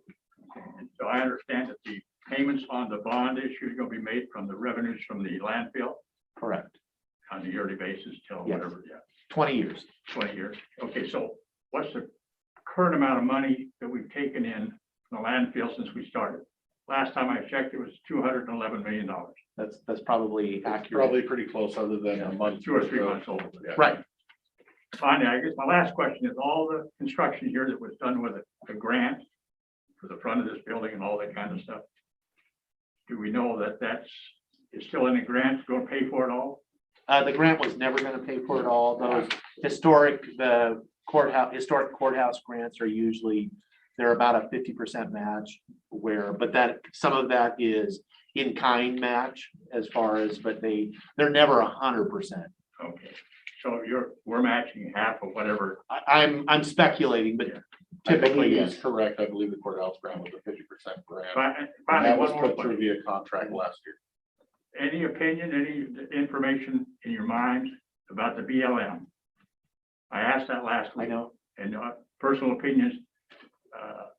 I'm sure personal opinions only. I will give you a we can guarded expect, huh? personal opinion. I will give you a guarded personal opinion. Okay. And that is, I believe anybody should have the right to think or push whatever they want to think or push. But when they get violent or they get hostile or they start burning things, I am adamantly opposed to that type of behavior. If that is an entire group, then that is an entire group. Okay, so that's okay. I was just curious because there's lots of controversy with BLM. We probably don't hear a lot of it, but I see and hear quite a bit myself. So anyway, thank you. There's a little bit of controversy with the signage at Wagat, so. Okay, thank you. All right, Thank you, sir. I've got Ashley Cooper was next. Okay, Ashley Cooper, you are next. Go ahead, please. Hello, commissioners. This is Ashley Cooper. I live in Goldendale, Washington. I was calling in today just to check on the progression of the resolution that I submitted, the 2 different resolutions I submitted. A lot of citizens are getting really concerned now that there are 4 counties that have gone above the state mandate and are doing their own vaccine passports. It's been made very clear to me, and after submitting over 200 signatures with more coming every day, that this is not what our county wants. So I wanted to call in and check on that.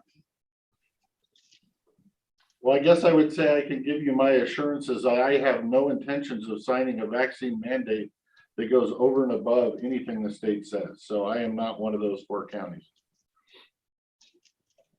Yeah, I mean, I'm fine being on record as saying the same thing. It's like, I have no interest in that. I'm curious, which 4 counties, are you, stating that have gone beyond the mandate? The state requirement? Jefferson, King, Lewis, and Clallam. Okay, thank you. And the other thing I was inquiring about is, do we have the RCW or law that makes the meeting illegal if there is an unmasked person present? That would be, well, good question. Okay, So so the I've RCW, inquired a few times about it. If there is any way to get that information to me, I would really appreciate it.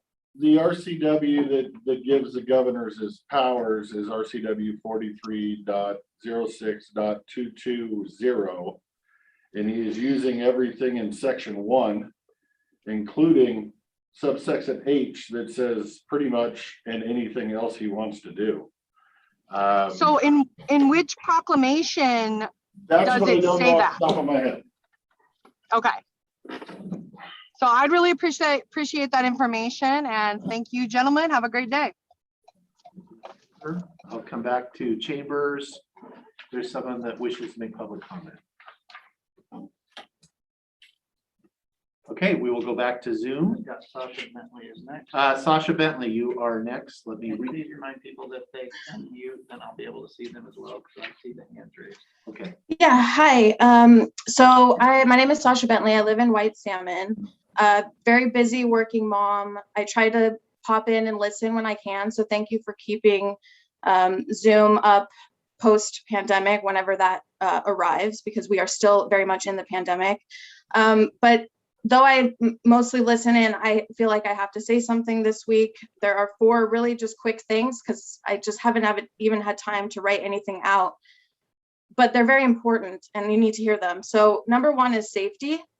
After what happened on September 14th, I do not feel safe in this county. My 1.5-year-old unvaccinated daughter, I do not feel she is safe. This is partly because of COVID. I really need we need some leadership here. We need you to just cut through everything and just focus on science and what is real, and that is vaccinations work, and everyone needs to be vaccinated, and you need to push that as our leadership. And masks are very important until we get vaccinations up. The other reason I do not feel safe is our sheriff. I do not know if he will protect me and my daughter because of who he decides to support and who he doesn't, laws he decides to support and laws he doesn't. It's just it's scary. The second thing is your work here. Again, I've mentioned leadership. It's very important that you are the voice of what is right, what is true, what is truth, science, and ignore everything else. Another job you have is we are going to come across many emergencies with global warming, including pandemics like what we are in now. The third, I really want to support WAGAP. I want to voice my support for WAGAP and the incredibly important work that they do in this county. I'm sorry for the BLM issues. I'm sure they don't feel safe. I need you to just loudly support WAGAP. And lastly, I just had a review of the minutes and I saw that you are going to spend $100,000 on fighting the Track D decision. I do not think that is a good waste of funds. I think we need to accept what the lower court has said and start working with Yakima Nation, as Commissioner Anderson has said as well. And I appreciate that, Commissioner Anderson. That is all I have for this week. I hope you hear me and I hope that you start acting like the commissioners that I need you to be, that my 1.5-year-old daughter needs you to be in this world that we live in and everything that we will come across. Thank you. Thank you, Ms. Bentley. Yeah. Ashley, if you're still there, I found the proclamation. It's number 20-28.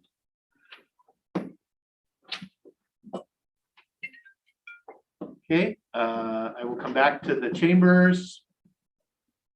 Nope, looks like Luke through. Oh, you've already had your shot. Sorry, sir. So Luke through, you are next in line. Go ahead, sir. Gentlemen, I wanted to address, follow up on Ashley Cooper's question regarding the illegality of not wearing a mask in chambers. I'm not present in chambers because I will not wear a mask because it's harmful to my health by restricting my breathing, reducing my oxygen to the brain and increasing the CO2, building up the bacteria in the mask and all that nasty stuff. So beyond that, I would like to address Sasha Bentley's safety. I do not feel safe in this county.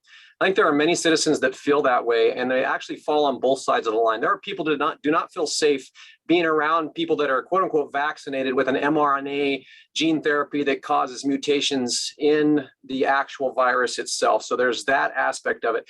There are people that feel threatened by BLM being in this area because BLM has a track record just down the road of burning down buildings like the police precinct in Portland, for example, and other violent actions. So there's concern about safety on both sides of the aisle for sure. Just wanted to make sure you're getting both sides of the voices on that.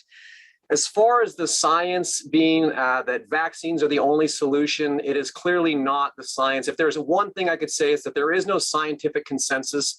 There are people with PhDs and degrees, decades in the fields of virology and epidemiology that are standing up against the narrative and saying, listen, this isn't actually supported by science. And if you go to the CDC website and look and see what the science actually says, the crisis is being blown out of proportion. We have a crisis of cases. However, the average number of people who are dying from COVID-19, including in Klickitat County, are very close to zero. So it's a statistically insignificant risk to the average population. You have a greater chance of dying from poisoning, from opioids, from dying in a car wreck, or from tripping and falling. These are actually statistical facts that are out there available for everybody to see. So if anybody like take a look at that, you can go to criticalpolitical.org to find some of that information. Where am I at on time? Do I got a little more time here? Because there's more I'd like to say. You have 1 minute and 3 seconds, sir. 1 minute and 3 seconds. Outstanding. As for those who are coming out against the sheriff and saying what laws are he supporting, what laws are he not supporting, the truth of the matter is this. Sheriff Songer is very clear in that he supports the Constitution of the United States. That's the same oath that's in your office as it is in his, to support the Constitution of the United States. The Washington State Constitution is also to support the Constitution of the United States as a supreme law of the land. And it says in the 3rd section that we need to go back to those basics over and over again because government has a tendency to become unruly and overreaching over time. So I would encourage you as commissioners to go back and revisit what that means to support and defend the Constitution of the United States along with the constitutional sheriff that we do have in this county and the many, many citizens who are on that side saying, hey, we might not agree on a lot of things, but we do agree that the Constitution of the United States is the supreme law of the land, and any mandate, guideline, or suggested regulation that infringes upon that is inherently null and void because it's illegal at the highest possible level. Thank you for your time. Thank you, sir. I'm surprised you got that message, sir. Yeah, you did. I will now. Lynn Mason is next. Okay, Lynn Mason, you are next. Thank you very much. This is Lynn Mason. I'm the woman who was flipped off by Commissioner Dan Christopher last week while I was speaking. And I'm not a screen, I'm actually a person. So I take that personally. Mr. Christopher has said that he apologizes to his constituents, but not to me because I'm a hateful woman. He has said that in the press. He has called me on social media a liberal twit, even though he does not know me personally. He doesn't know my political affiliation, nor does he know my intelligence. He continues to denigrate me in the news and social media. He wrongfully pins quotes that other people have said in public comment to me, but focusing all of his anger on me for those quotes. He's not distinguishing me from any other women, lumping us all together, I suppose, as hateful women. So I address this today because this is exactly the kind of thing that women are very aware of when they are trying to speak in public forums. And this is exactly the kind of thing that intimidates people from speaking publicly, shuts down folks so they don't participate in the process of democracy, and demonstrates power and privilege on display. I'm speaking today, not because I really want to be here today, but because I think it's really important to speak up when my character is being attacked on many levels. When I was just, as Gabrielle Gilbert said, as we are just bringing attention to hypocrisies that we're hearing from the commissioner. I would like and encourage people to continue to speak up, even though they may receive these kinds of actions their way. And also, there's no excuse ever for flipping someone off. You started your letter saying that you were going to talk about something that might be controversial, maybe people wouldn't agree with. And then you are angry when people don't agree with that. I'm sorry, you know, your story is powerful. Your story is painful. Many of us can relate. Our families can relate. How it was delivered in the context it was did not resonate for me at all. I felt it went from a personal story into a very political statement. So I'm still waiting for an apology, and I'm still going to continue to speak and hold you accountable for your actions, your words, and how you treat your constituents. Thank you for your time. Thank you. So your time has elapsed. Yes, sir. Go ahead. And this Commissioner Christopher, in response, my emotional outburst of flipping you the bird, however wrong that is, and I will agree that it is wrong, was from a position of, as a victim of sexual violence myself, you essentially telling me that I have no right to speak for sexual violence survivors, because I do have that right, and trust me, I earned it the hard way. I'd like to respond to that. You flipping me off basically is saying that I have no right to speak. You presented that in a public forum. That was your choice. Many of us can relate to that, but you twisted it into something else. And that's what I was addressing. Thank you, Ms. Mason. Well, maybe I was thinking that me too. Commissioner Commissioner Christopher, this is public comment. Have a second. Okay, I'm gonna go. Sherry Bosque, you will be our final commenter today. Thank you for the opportunity to speak, commissioners. I had found a document recently that was for the Carriager Solar Project off Knight Road. And it's a proposal that was submitted to the county in February of 2019. Again, this is called Carriager Solar Project off Knight Road. And I was wondering, would this project proposal require a conditional use permit, considering it will be placed off the Knight Road substation? Sherry, I believe that the project name that we've heard is the same. I think you're talking about the same project. That would be my assumption of that, but anything that connects to the Knight Road substation per our resolution would go through the conditional use permit process. Okay, thank you, Commissioner Anderson. So my next question is, considering that Klickitat County Planning Department has received the proposal for the project that will require a conditional use permit, when will this proposal for the Carriager Solar Project be proposed and put in front of the Board of Adjustment, as well as having a public hearing with that Board of Adjustment meeting? When will this Carriager Solar Project proposal that our county has in front of you, when will this go to the Board of Adjustment? Let's make sure we're clear here. There is no, once there is an application, what you're seeing was a proposal, which is just like a mock-up, a potential project. When they submit an application, that's when the clock starts, and there will be that full public process that we've talked about. They may or may not ever submit a proposal or submit an application. We don't know until we actually have an application. And not only did they have to submit the application, the MOCHI has to deem the application complete. Until that happens, there is no application. There is no project.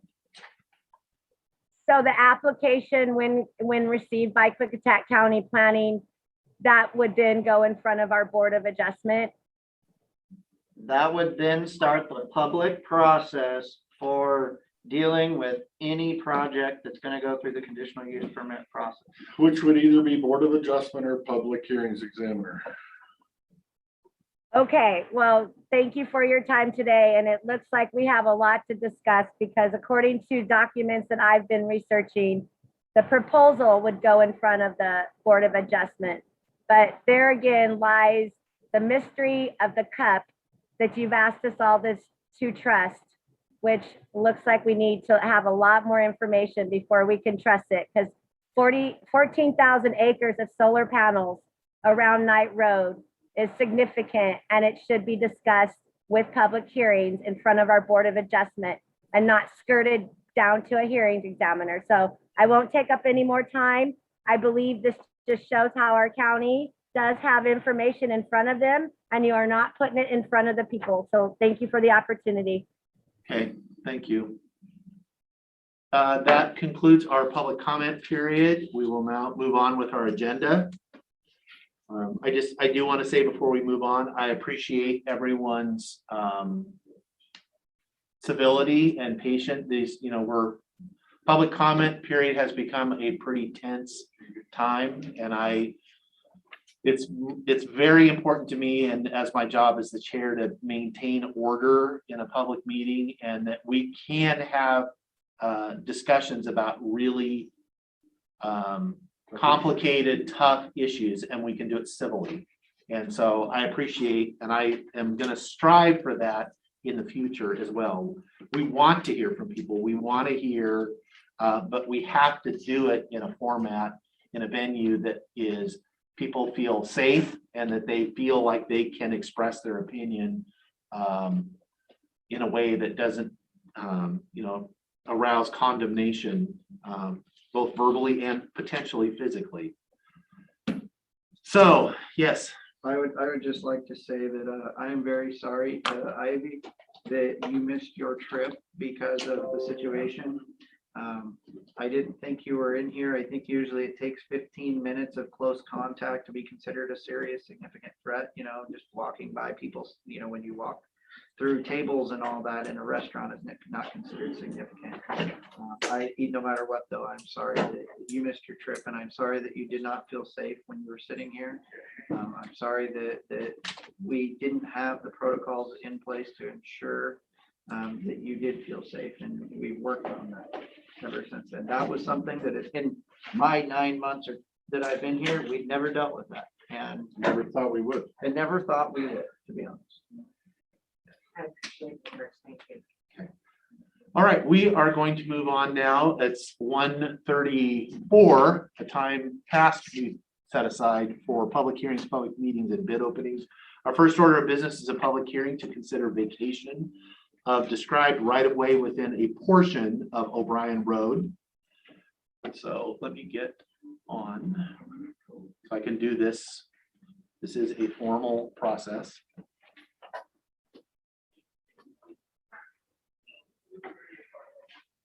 So I'll ask staff to come forward if you're going to provide. So I will open the public hearing for the purpose that I said. We will start with a brief staff report, and then we will proceed to hear public comment if there is any. Go ahead. All right, in accordance with RCW 3687-040, I prepared an engineer's report for the request for vacation of O'Brien Road. O'Brien Road's a gravel dirt road. Classified as primitive road, that's about 2¼ miles long. The road provides a connection between Dalles Mountain Road and Centerville Highway. Portion of the road proposed for vacation provides access to the two requesters' property and is rarely used for the general public. Approximately half of the road proposed for vacation is coincident with a large drainage course, which makes it extremely difficult for Public Works to maintain throughout the year. The road's also used as an off-road route by some travelers. This creates large breadths, making it difficult for most people to navigate throughout the year. The Centerville Fire Department has expressed an interest in maintaining access on O'Brien Road for fighting fires during the fire season. The section sees minimal use by the general public. And if the petitioners, at the time I wrote this, the petitioners and the fire department hadn't got together yet, but it sounds like they have resolved the issues that they had regarding access through the area. And one of them may speak to this. So if they were able to work that out, then the county engineer sees no useful purpose for this section of road in the road system. As a part of this, if approved, the property owners would need to donate the right of way for turnarounds at the dead end legs of the remaining pieces of road. That's a question I have, and should that come later? We'll go ahead. We'll come back to that. Okay, finish your. Yeah. You know what a stickler I am for the rules of Yeah. procedure. So costs associated with the road vacation are limited to the hearing advertisement and administrative fees associated with the hearing, which are approximately $500.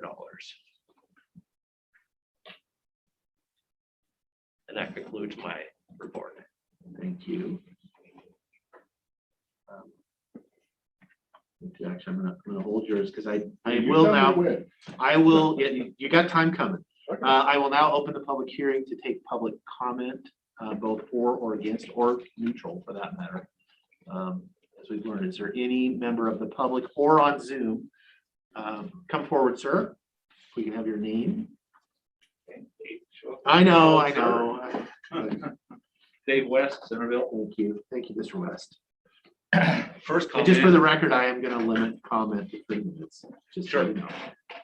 But I'll bet you guys wish back for the days in which potholes were the hot topic. Anyway, the Fernandez and Sarsfield properties get intersected in several different ways from O'Brien Road. Oh, by the way, I manage the Fernandez property. That's why I'm here. Okay. And makes it very difficult to manage. Matter of fact, some of the property just can't be managed. Also, the amount of maintenance the county does on the road. Those ruts up top, where there actually is some dirt, are quite historical. The summer I turned 16, I was driving my Willys Jeep pickup up it and dropped one of them in the ruts. I'm pretty sure it's the same rut that's still there. I could actually confirm Yes. that. Now, I've only driven it once. I talked with Chief Browning at Centerville. We had a nice conversation. And his concern was that we would put on too tight of a wire gate. And he was quite fine if we would put on hinged gates, so they're always easy to open. Now, we had to run that by his commissioners, and I don't know what it was. But we are willing to accommodate the Central Fire Department any way they want us to be accommodated, including if we had to put in one of the surface cattle guards, so it would just be driven over. They wouldn't even have to open a gate. We will also accommodate all of us, and we will eliminate those runs. And if it's closed to the public, we don't have to worry about people recreating them every year. Even though I'm sure some of them have been there for 45 years. We have had nuisance problems such as people getting stuck and bothering us, getting stuck and taking wooden fence posts off the fence to toss in the ruts. In the history, there have been campfires found, occasional garbage. unfortunately, some people have even damaged their vehicles going down there, where one young lady who thought it was just a road ended up punching a hole in her transmission. Gordon takes a little liberty with calling it gravel. It's more like rock. And some of them are kind of large. And in all the years that I also managed other property down there in rent ground. You see very few vehicles on O'Brien Road. And some, but very, very few. I mean, unless the county wishes to invest enough money in it to make it passable, I don't see what function it serves. Because people can certainly safely and easily drive a few more miles down to Warwick and back around.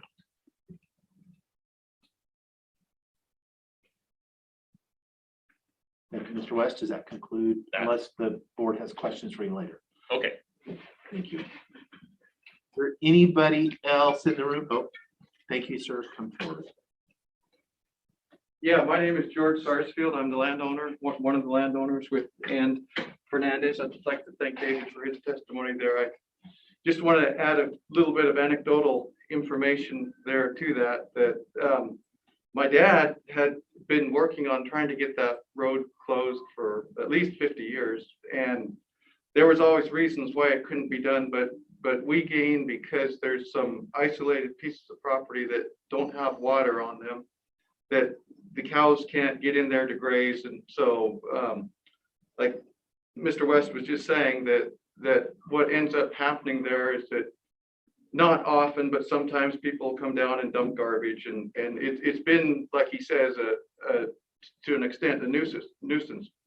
So one other piece that is anecdotal is I had a fellow coming to my house this last spring in Centerville, and his phone told him to take the O'Brien Road. Well, this was in April or March, and so he started down the hill, and he calls me and he says, well, my phone's telling me to take the O'Brien Road, but I don't think this is a good idea. And I said, no, turn around and ignore your phone on that. While you still can. While you still can, yes. So anyways, the other comment that I wanted to make, my last comment, is about the fire department, is that, yes, we do need to facilitate the fire department to the extent we can. But when we have had the fires there, that the fire department has done what they normally do, but then they backed off of it because they said the land was too steep and that they can't go in there. So yes, I agree that they do need to have a way to get in there. But when it's come down to there actually being work done there by the fire department, they have waited until they could get on more flat land to be able to help to extinguish the fires. So anyways, thank you for your time. That's the extent of my comments. Okay, thank you, sir. I am going to look online and see if there's anybody that wishes to provide public comment on the matter that's before the board right now. This is on the vacation of a potential vacation of O'Brien, a portion of O'Brien Road. I'm not seeing anybody. Okay, I will come back to the room. Is there anybody in the room? Okay, if not, I will now close the public hearing to further public comment. Would you please note the one comment? Oh, yes, yes, thank you. Did we have any, there was no other written comments. We did receive a written comment from Sizemore Ranches in favor of the proposal to vacate O'Brien Road. That was provided to the board as well. Your time is up, sir. Yes, my time is up. Questions now from the board of staff or commenters? I do, yeah, I actually have two now. Okay. So the fire that we had out there with the lightning strike, and I think you were driving around. Yes, I was the truck in the ditch down there. When you were driving around across the road at the top, Sizemore was on the top of that. Yeah. So as long as the fire chiefs are good, because we went straight up the mountain for that. I know you guys didn't even use O'Brien Road. one Right. or the other. But as long as the chiefs are good and the chiefs are being addressed on how they want to handle it, I'm in support. So I support the chiefs, and if the chiefs aren't here, that must mean the chiefs support you. So with that, I support. I do have a question on the turnaround. So if they're gaining or giving easement for the turnaround, is this going to be a county paying for gravel or development of a turnaround? Is there going to be county dollars put into this turnaround on each side? Yeah, so the right of way will be donated. They're at locations where there already is an approach, but they're not quite big enough for a dump truck to turn around. So there will be some expenditure by the county to make that You function. have a ballpark thought in your head. What's that? You have a ballpark thought in your head on what that number would be? I'll say probably 3 to 5.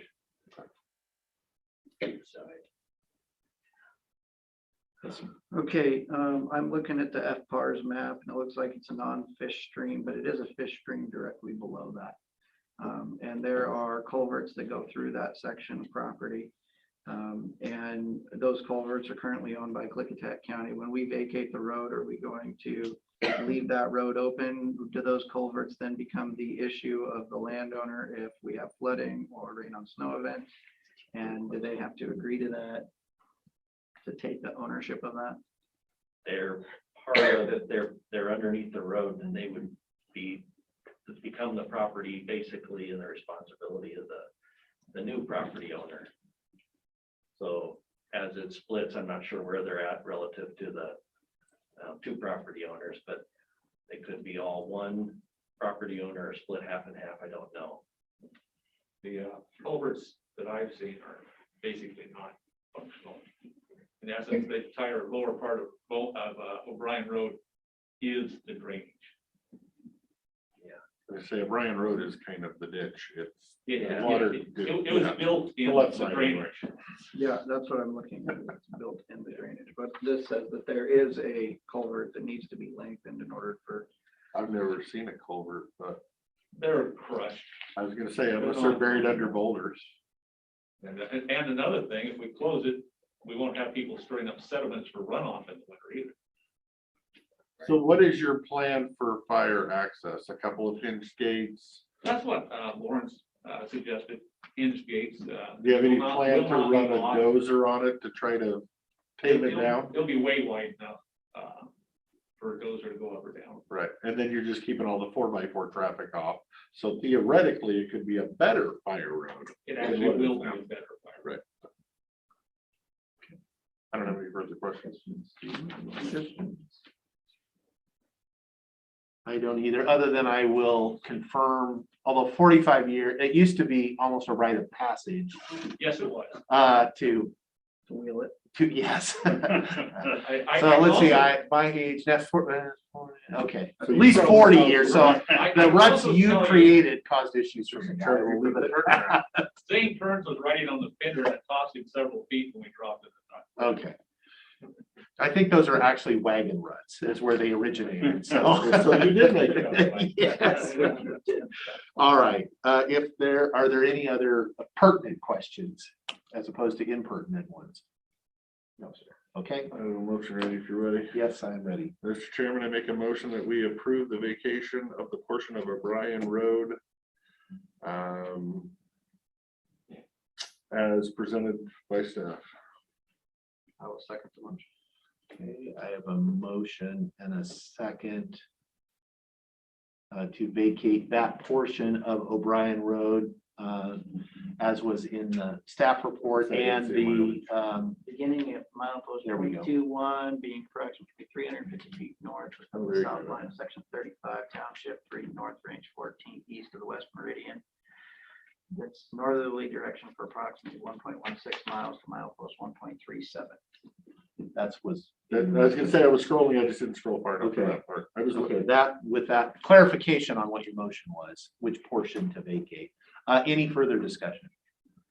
Hearing none, all those in favor say aye. Aye. Aye, motion passed. The road is vacated. We'll sign this up today and Enjoys its vacation. yeah, I hope it enjoys its vacation. It's been on vacation. Yes, and for the record, I have property that has an old culvert from when the state highway was I got it back. Actually, my parents did. And that was actually that was the original road that was replaced by the old highway that was replaced by Highway 14. So, and the culvert's still there. It's still, they knew how to make steel back in, although it's probably wrought iron. I'm not really sure what it is. I'm sure it was carried there by horses. Probably, I think it was. It was that culvert was. It's that old, you'd think it would be wood. Yeah, no, it's metal. Maybe it was replaced at some point in the 1950s or whatever. Thank you, gentlemen. Thank you, Mr. West. All right, we are going to move on our agenda to new business. This is a request from West Klickitat Community Housing for a waiver of the 3-year limit for tax refunds. Can I see we have the assessor and the treasurer both here?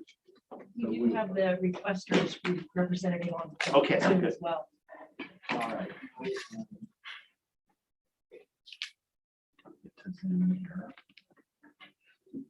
So I think what I'm going to do is I'm going to actually start with the requester and then we'll go through the elections. So can you point them out, Lee? It's Aaron Pace. Aaron, can you unmute yourself? Star 6. There we go. Hi, can you hear me? Yes, go ahead.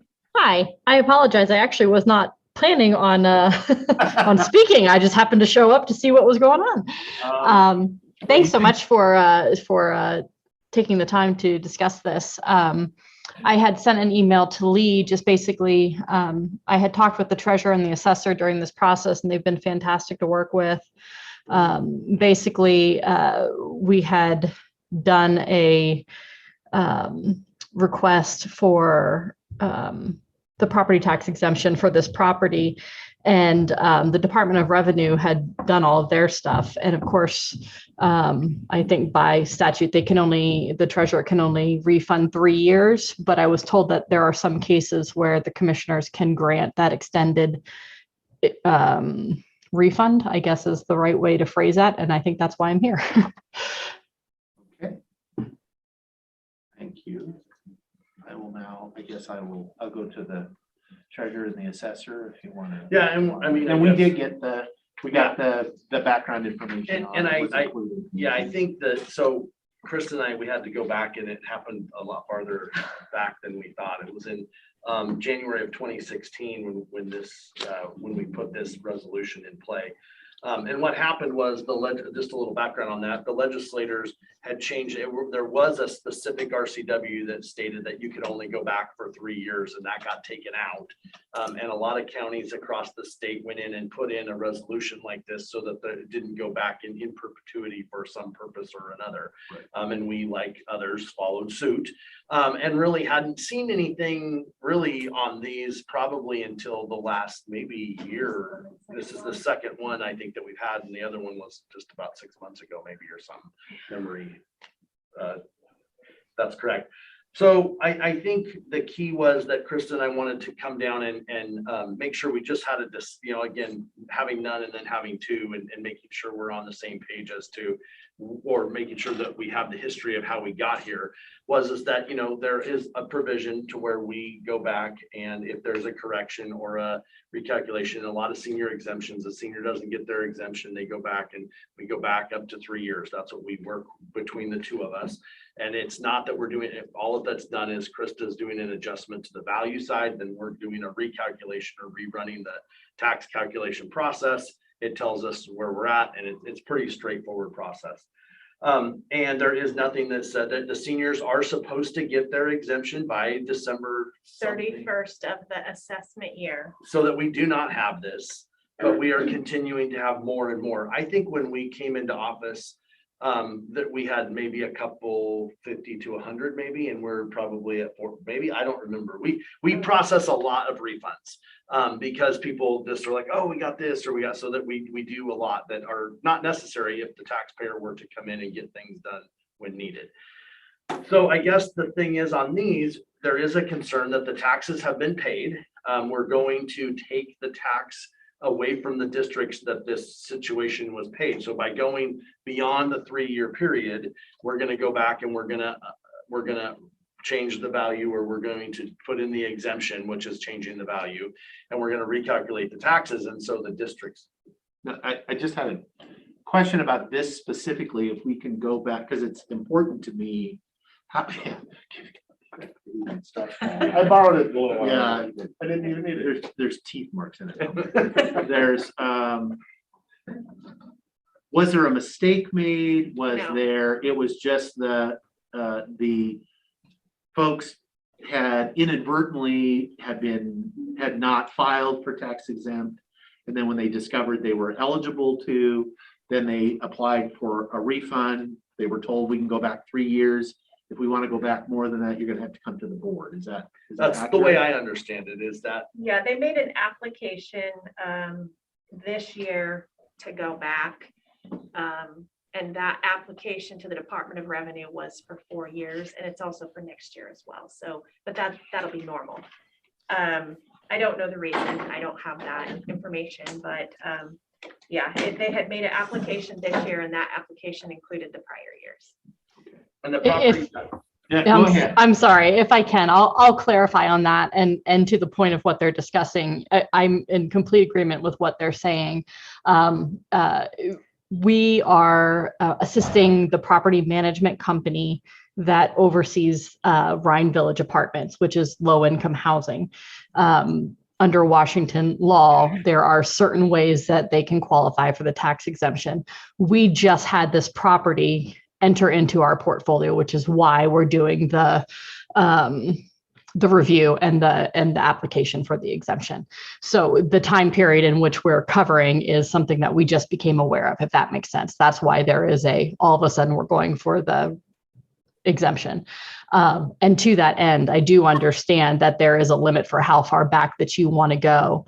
Up until reading your agenda today, I was not aware of the RCW that I was asking for the additional waiver under. And so I totally understand the reason behind the 3-year limit. And also that, it can't go back in perpetuity, as you were saying. So thank you. I do appreciate that clarification and understanding as well.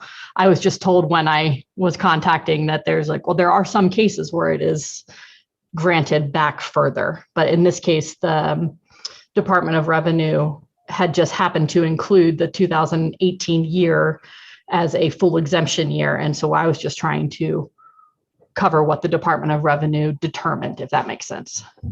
Okay, thank you. Commissioner Anderson? So I guess this has come up in discussions and other things. So did the Rhine Village Apartments recently transition ownership? The ownership did not change, the management did. Okay, so it's the Rhine Village Apartments are all owned by a nonprofit though. Correct. They have been.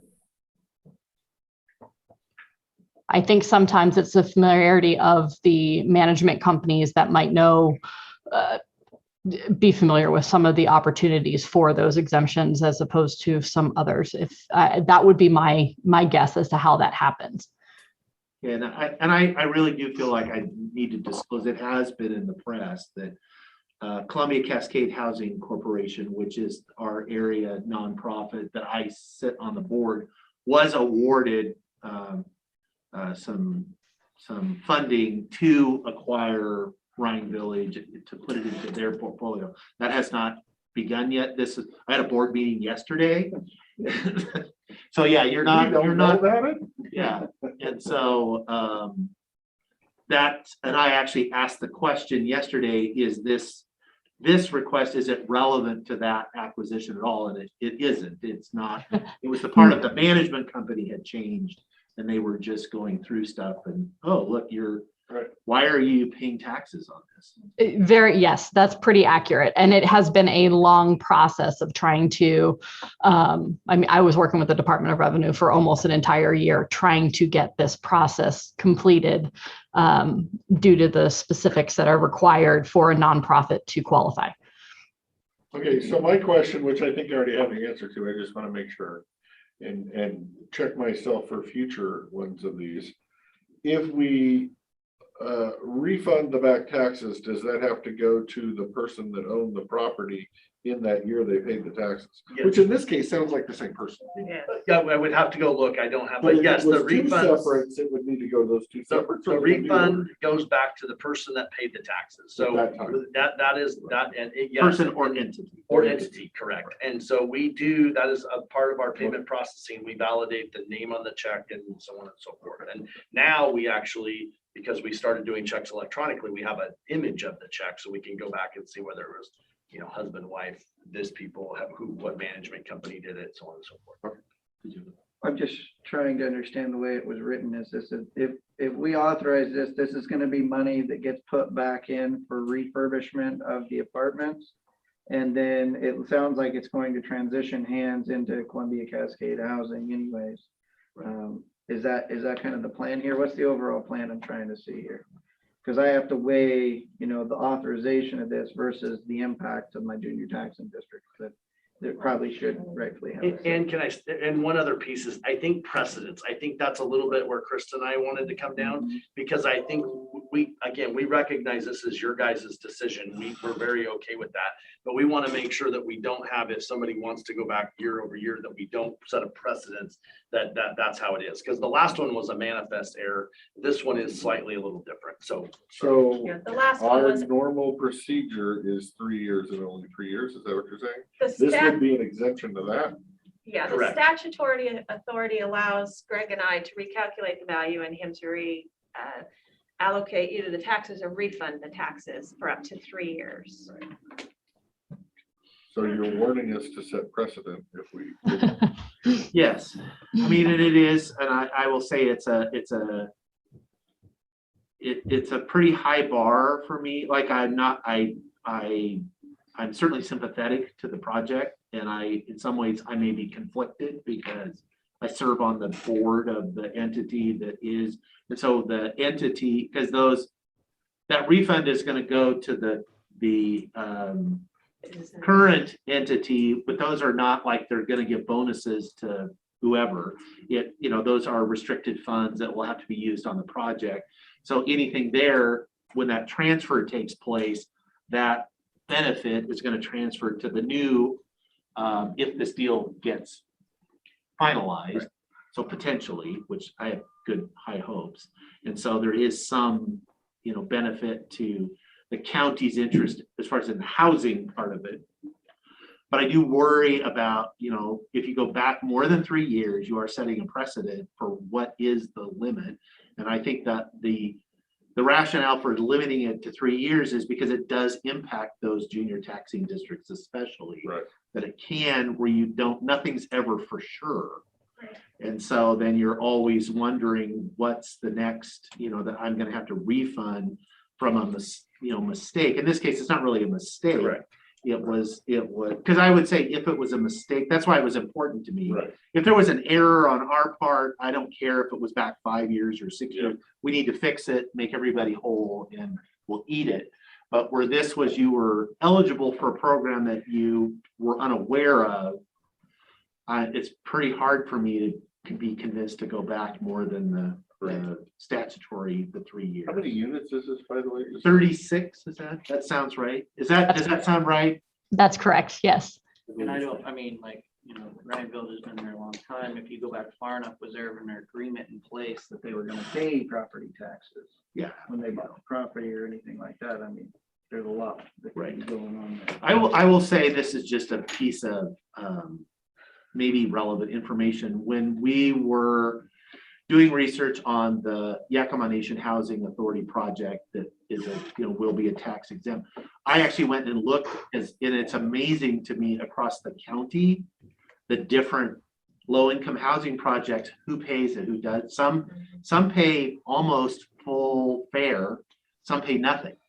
And there are differences depending on who their clients are, if they're fully, but there are some that I believe are probably the same as this. This was one of them that I was interested in because they were paying taxes. And I know the residents, because of their income requirements, they should be tax exempt from property tax. And so There could be other, that's why the precedent is important, because there could be a couple of other large projects that I may or may not know that potentially are paying taxes that they maybe are exempt from. So it's again, a caution to us. Well, I would agree on the precedent in the 3 years, so I'm fine with that. Anything? Other thoughts from? No, I think that from was the experts? No, and I think that was why we wanted to come down, because we haven't really had any discussion about it. Yeah. Kind of going back to what kind of how this all got here, where we're at, why we're here. You know, the RCWs are pretty specific about what types of things are refunds, you know, and they goes through about, I mean, there's a whole list of them, and I can't remember which RCW, but the 89. I'll take your word for it. 60, but you know, and this is kind of there. So we were trying to kind of fit in there. So that was really, and I think this discussion is valuable. And also this was this, I mean, we just thought it was a couple years ago. Time flies. I know. Yeah, and then Greg looked it up or whatever, and it's 2016, and you know, and so you know, we had this discussion then, and we just you know, wanted to just bring it to your attention again that you know, I personally think that there needs to be a, you know, like a bar or something like that for going back past, you know, what it should be. Like you said, the prior one, it was my office that made an error on a senior application. Then we need to fix it. And we need to And we fix fixed it. Yeah, this is different. It sounds to me like the ownership did, or the management company didn't know this was available or didn't apply for it. And with the new management company, they found out about it, applied for it. I did talk to the Department of Revenue, and Mark Baca, who is the one who processed the exemptions through the Department of Revenue. And his statement was, well, just because they qualify doesn't mean, you know, the county has to grant that. So. Yes, and again, just from the property perspective, I just want to say I am in total understanding of both the precedent and what you're referring to. I just I was not aware of that portion of it when we submitted the request, but I do appreciate the discussion and that time that went into that. Thank you. Thank you. Yeah, so I'm going to say I would stick, my recommendation would be to stick with the 3 years, just as a, you know, I'm not saying not ever, if there could be a circumstance that I could support something more than 3 years, but it's just, it would scare me to, just because of the precedent without more to go on. But that's just my. Agree. And Mr. Anderson. He's like, I'm not touching this. So we in essence just be doing is cutting out 2018. So we're giving them 3/4 of what they want. Well, they were already granted the other 3 years. Oh, so this is for the. This is just for 2018 because that's beyond the 3 waiver years. of the 3 years. Okay. 3 years to get to 18.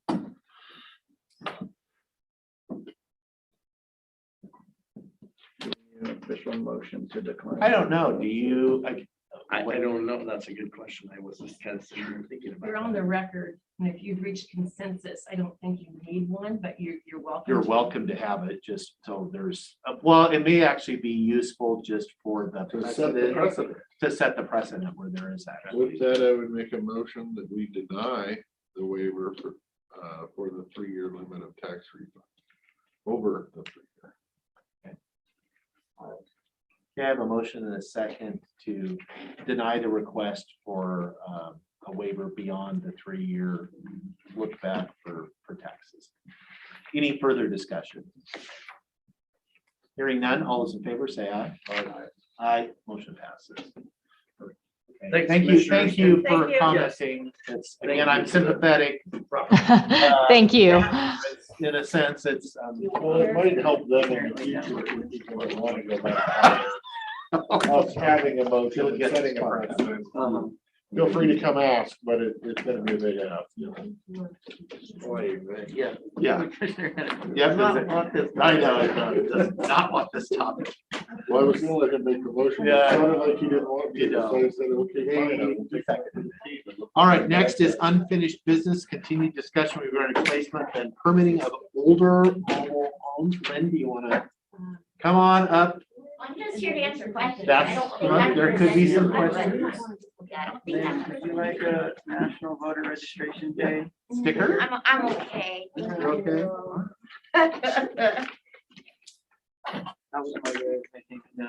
Yes, that's what we're gonna, National Voter Registration. We got people I'm sitting in registered. the audience for this nice mobile manufactured home talk. Thanks, Lynn. I just need to hear what you have to say. Yeah. Okay, where do we want to kick the, thanks for the information that Did you you got us. ever get a chance to call Ron Dish with Ellen and talk to him? I did not. You know, you had spoken to him. I did the research. I relayed that on to them, so. Yeah, I did the research, you know, of what counties were doing what, and that's kind of, you know, where I left that and moved on to other tasks on my desk. Do you have other things to do? Oh, Sometimes, yeah, most every day. I did have, okay. Were there any, because I was trying to glean it out of the information, and I know it takes time where you went, you know, I think you got responses from 28 counties, which you had And I did 14 get, yes, 14 no. yeah, and I did get a couple others after we spoke that time, and we're still about 50-50. So it's about 50-50. We're still. But what I didn't, because I did look through the matrix that you had, is there anybody that restricts them to only new homes? There's two jurisdictions I found. One says nothing older than 5 years old. Okay, that's fine. And then I can't remember what the other one was. I think they said new, but didn't give a limit. So there's, Right, that was the part I was having trouble with. Is Yeah. what's new? Does Yeah. that mean? and the Because some only, of them, it seemed like new was 5 years or less is Yeah. new. but very few gave a specific age, like as in no more than 5 years old. Most of them didn't quite specify that verbiage. Right, and I think, you know, when you look at our data from 19, 20, 21, 40 of them are new within 3-4 year old span, you know, most of them are not the problem. The Most problem are I'm new. trying to single out is that small percentage that, you know, is all 2x4 construction instead of 2x6. It doesn't meet energy efficient standards. It's not gonna meet our snow load standards. And it's not gonna be comparable to the other buildings in the area, especially new construction right next door. And I cannot make a manufactured home meet our snow load criteria. Or- I just cannot do that So most of because them, they're under LNI. They most of have them are either to, regulated that I've seen either by energy efficiency or by owl bear, the time of placement. Which why I was going time of year, 10 years of time of placement, because it's a round number that would not affect the 40 or the 44 or the 31. It would only affect the 5.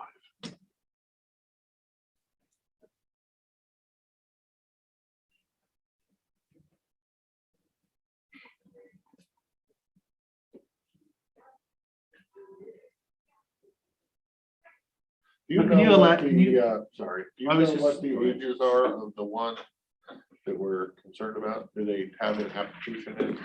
yes, they have an application in. It's not been approved yet.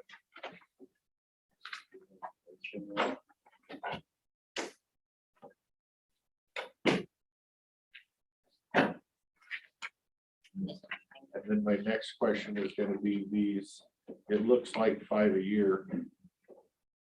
Do these tend to pattern out to 5 different people every year, or are they kind of the same people that bring in the old stuff? Or do you know? I don't have those on this list. I did look them up. I want to say one was older than 76 and one was newer than 76. But it was like, say, 76 and 82 or something like that. And then the other one didn't have an age listed. They were by the same applicant. The ones that I believe spurred this. Right, well, I'm just looking at the other ones in past history. Do you, I mean, you have a pretty good touch on who builds homes and who brings in.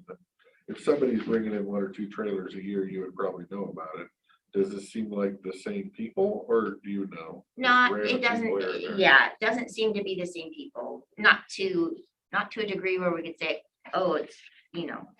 Okay, think of about 6 of them that are, but Yeah, I mean, if I look back through the placement applications, starting in the 19 and looking at the ones that were older, it's not necessarily the same right, individual. right. Because some of the ones that are there have been out there 10 years, 15 years, so. Okay, Lynn, here's a question for you. Under your changes to Title 16, it says installation permits should be issued for manufacturers' homes that, one, have a roof or composition wood, shingle, shakes, coated metal similar with minimum roof pitch of 312. 2, have the exterior siding similar in appearance to site-built homes in the area. And 3, be placed on a permanent foundation properly skirted. I don't have any problem with that. And number 4, be thermally equivalent to the Washington State Energy Code. Isn't it true that most of these manufactured homes have different energy code requirements themselves? That is. So how can we put in here the equivalent to the Washington State Energy Code when I don't think any of them have R36 on them? I don't think so either. I put that in there because some other jurisdictions have that language.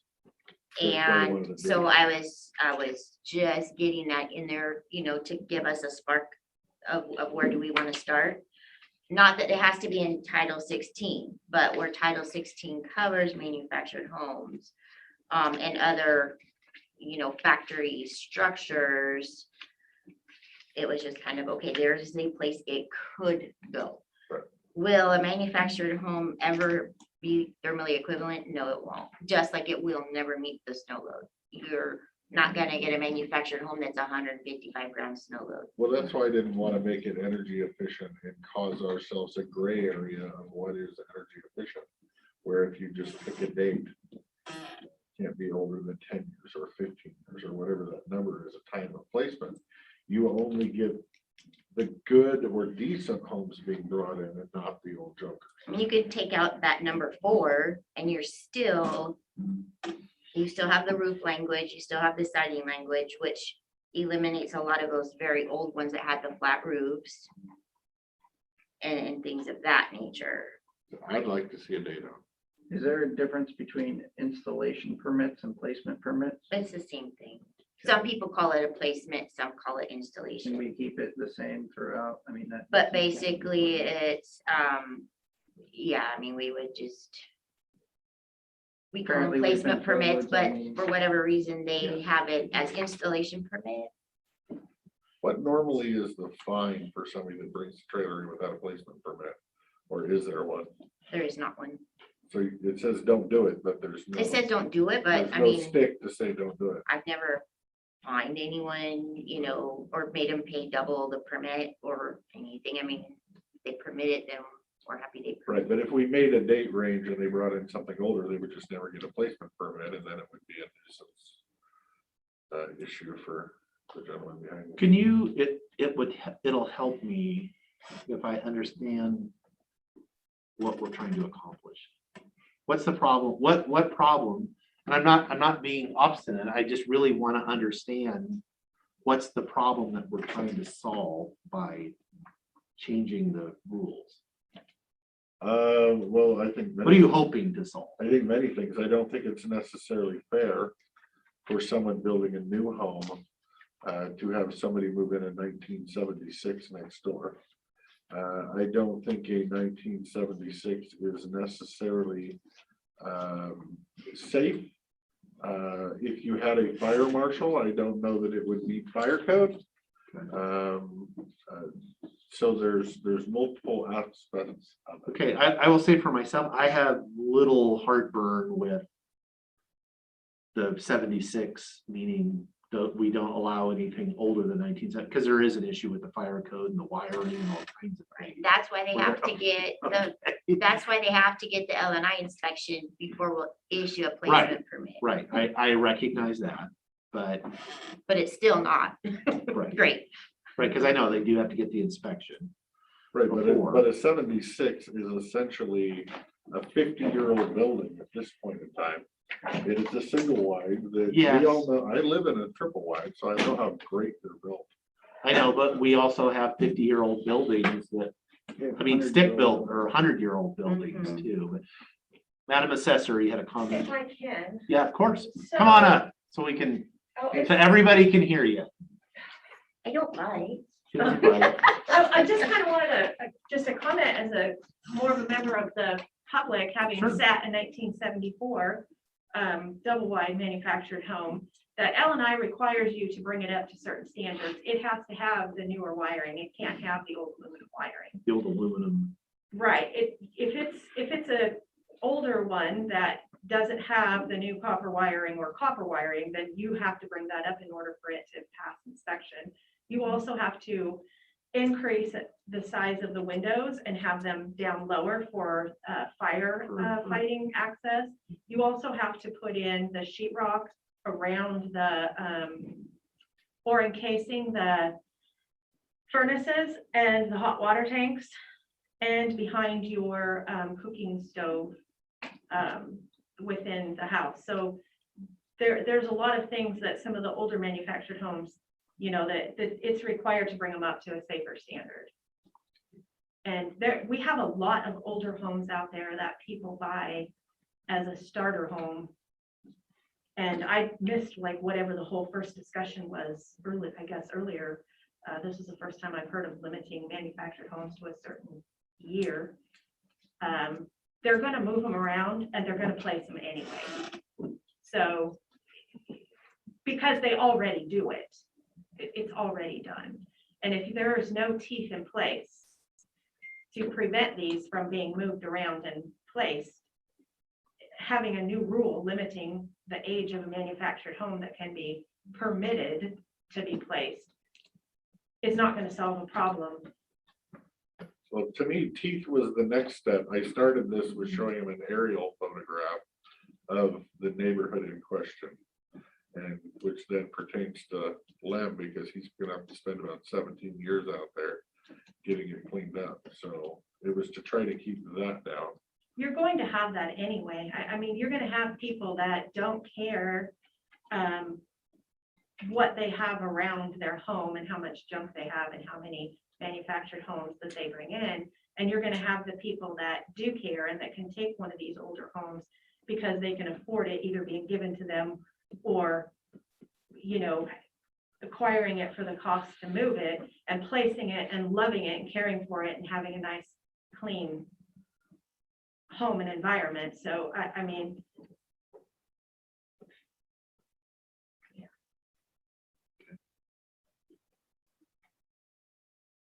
And like I said in my research, it's about 50-50.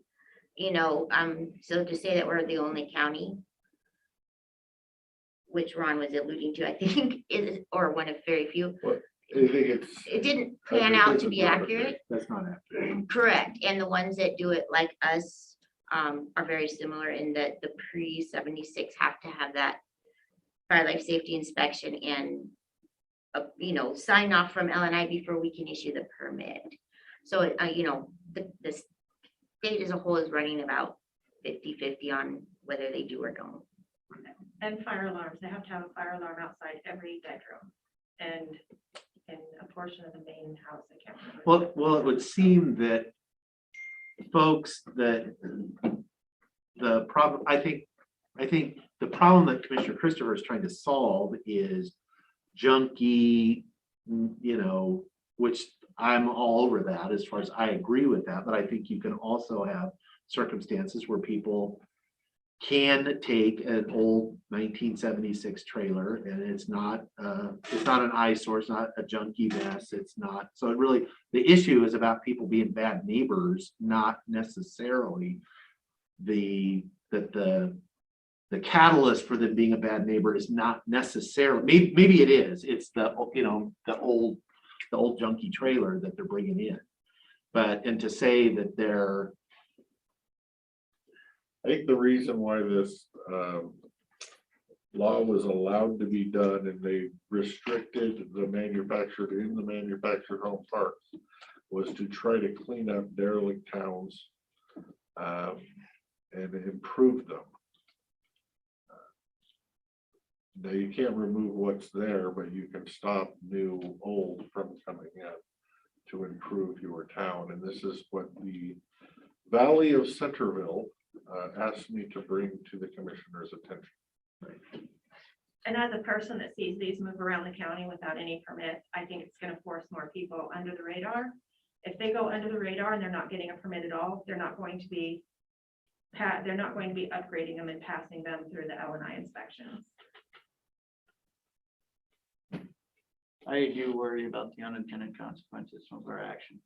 It's always the first thing on my mind. And as you were saying, people are going to do what people are going to do, especially in this county. It's part of our culture and our history.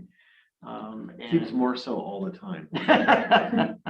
next generation.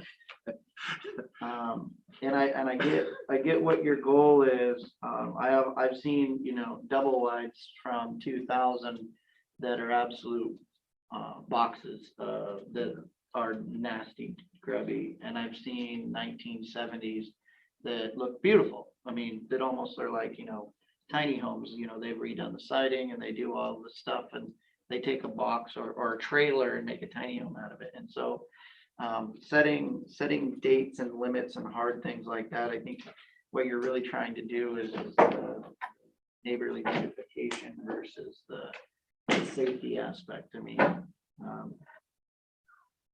the manufactured homes that are being built today still can't meet the energy efficiency standards.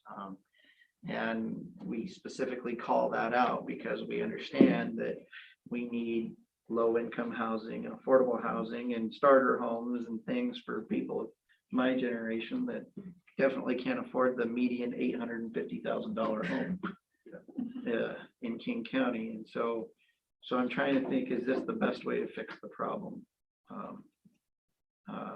Now, the storing of mobile homes on your property where you've got. That's not okay as it is. That's not okay. We don't have to change any language for But I that. mean, that's on here. You put that in here in Title 16.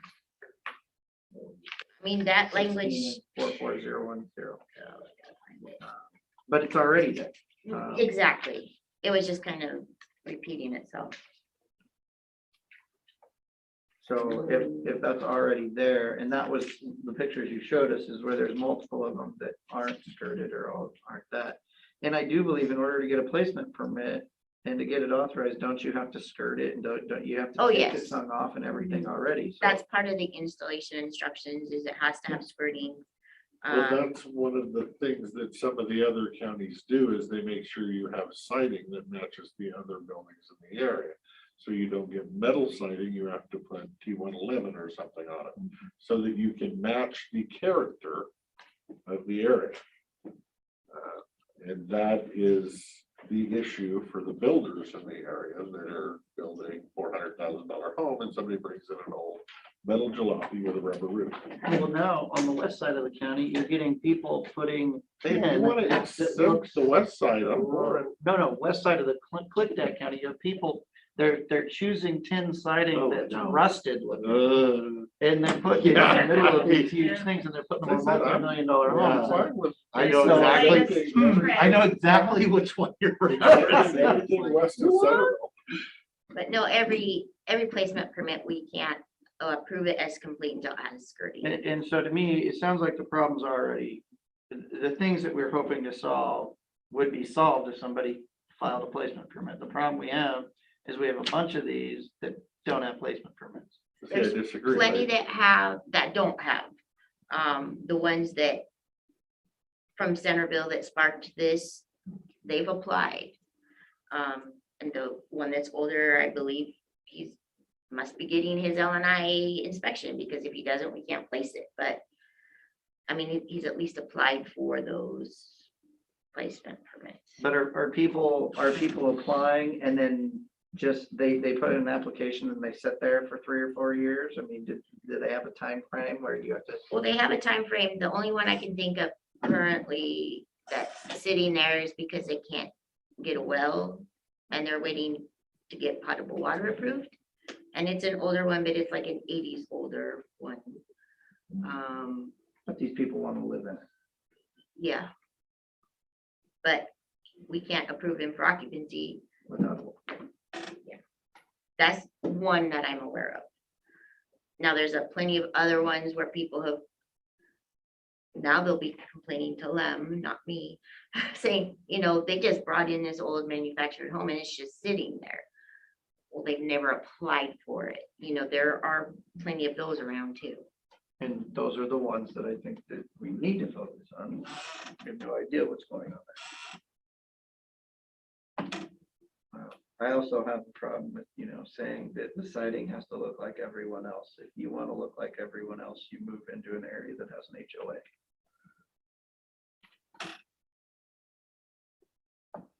Yeah, I mean, I understand the point you're trying to make, but just because, I mean, I think we have standards, and if folks meet those standards, then they can have it.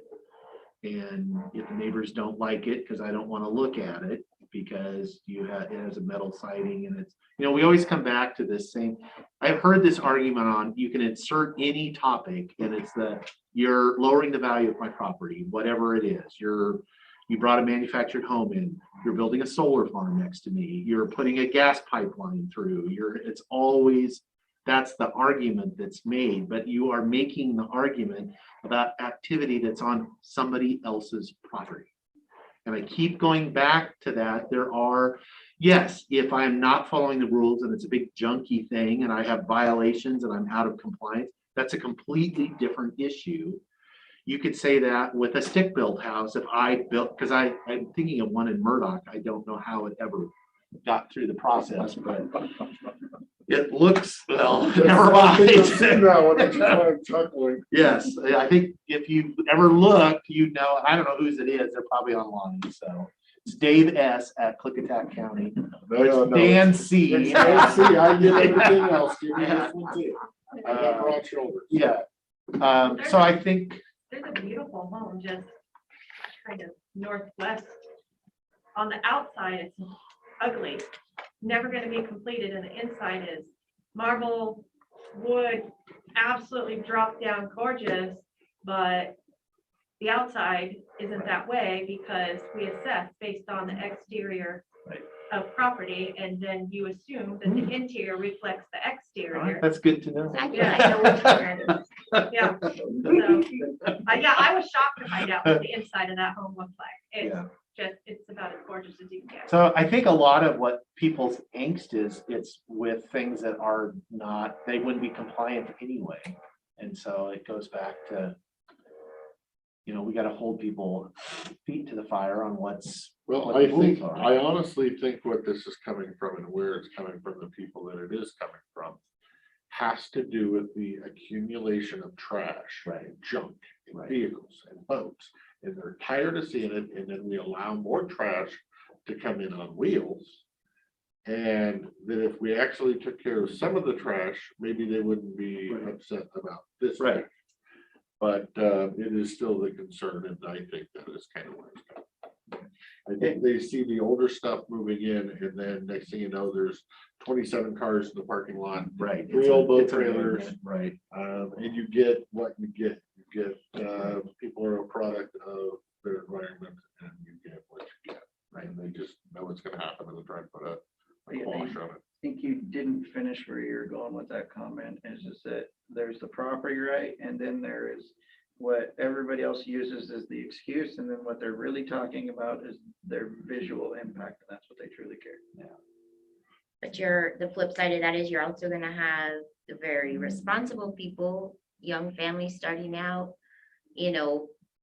bought a little chunk of land and they buy an older manufactured home because that's literally all they can afford, and they're going to make it look pretty. I mean, there's always two sides to every coin.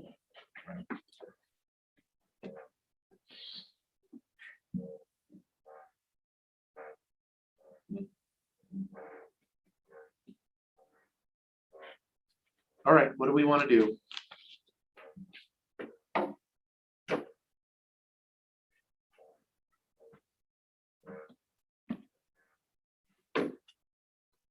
Okay. I'll do whatever you guys tell me. I'm I'll just go doing my first. homework I'll as go assigned. I am sympathetic. I think the bulk of the problems are not really about the correct placement of older homes. I think those potentially can be problematic because of you know, people that are, if I have a choice to buy a new one or if I have to buy, I'm obviously probably, if I'm choosing the old one, it's because that's all I can afford. And, you know, limit of resources inevitably has impacts on what I can and can't do as far as, but I think unless I see some evidence that that is a systematic, that's what's causing the problem, I'm in favor of us leaving it the way it is. Hopefully, eventually, we will be to a point where we can try to ensure compliance with all the regulations, everything that's in, because I think most of the problem is about people are not following the rules. I think we have all kinds of tools in place that if people follow the rules, there's not a problem. But they're not following the rules. And so because I do worry about the unintended consequences. We're just gonna keep them busy, that's all. I know. That's where I'm at, but that's just me.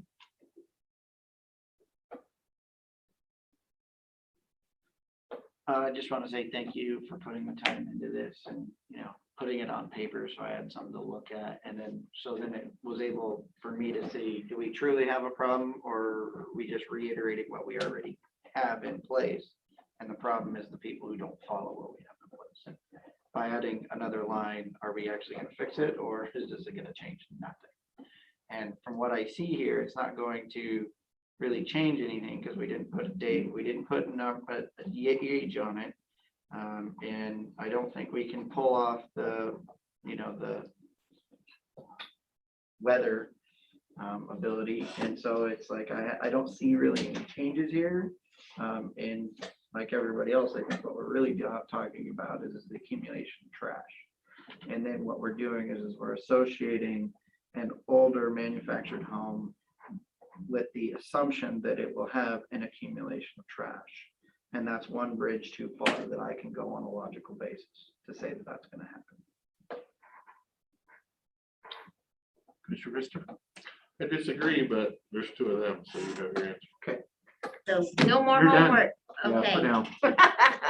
You have more work. I Mr. I Kraft. can leave everything as is. It was a great conversation. It was a great con, and I want to thank Commissioner Christopher for raising it. 'Cause One of these we haven't times I'm talked. gonna get something I You, want. you will, you know, and you know my I honestly, number. I don't know. I might. As an assessor, if you could just stop them from moving. Yeah, moving them around. Yeah, just stop them moving. Yeah.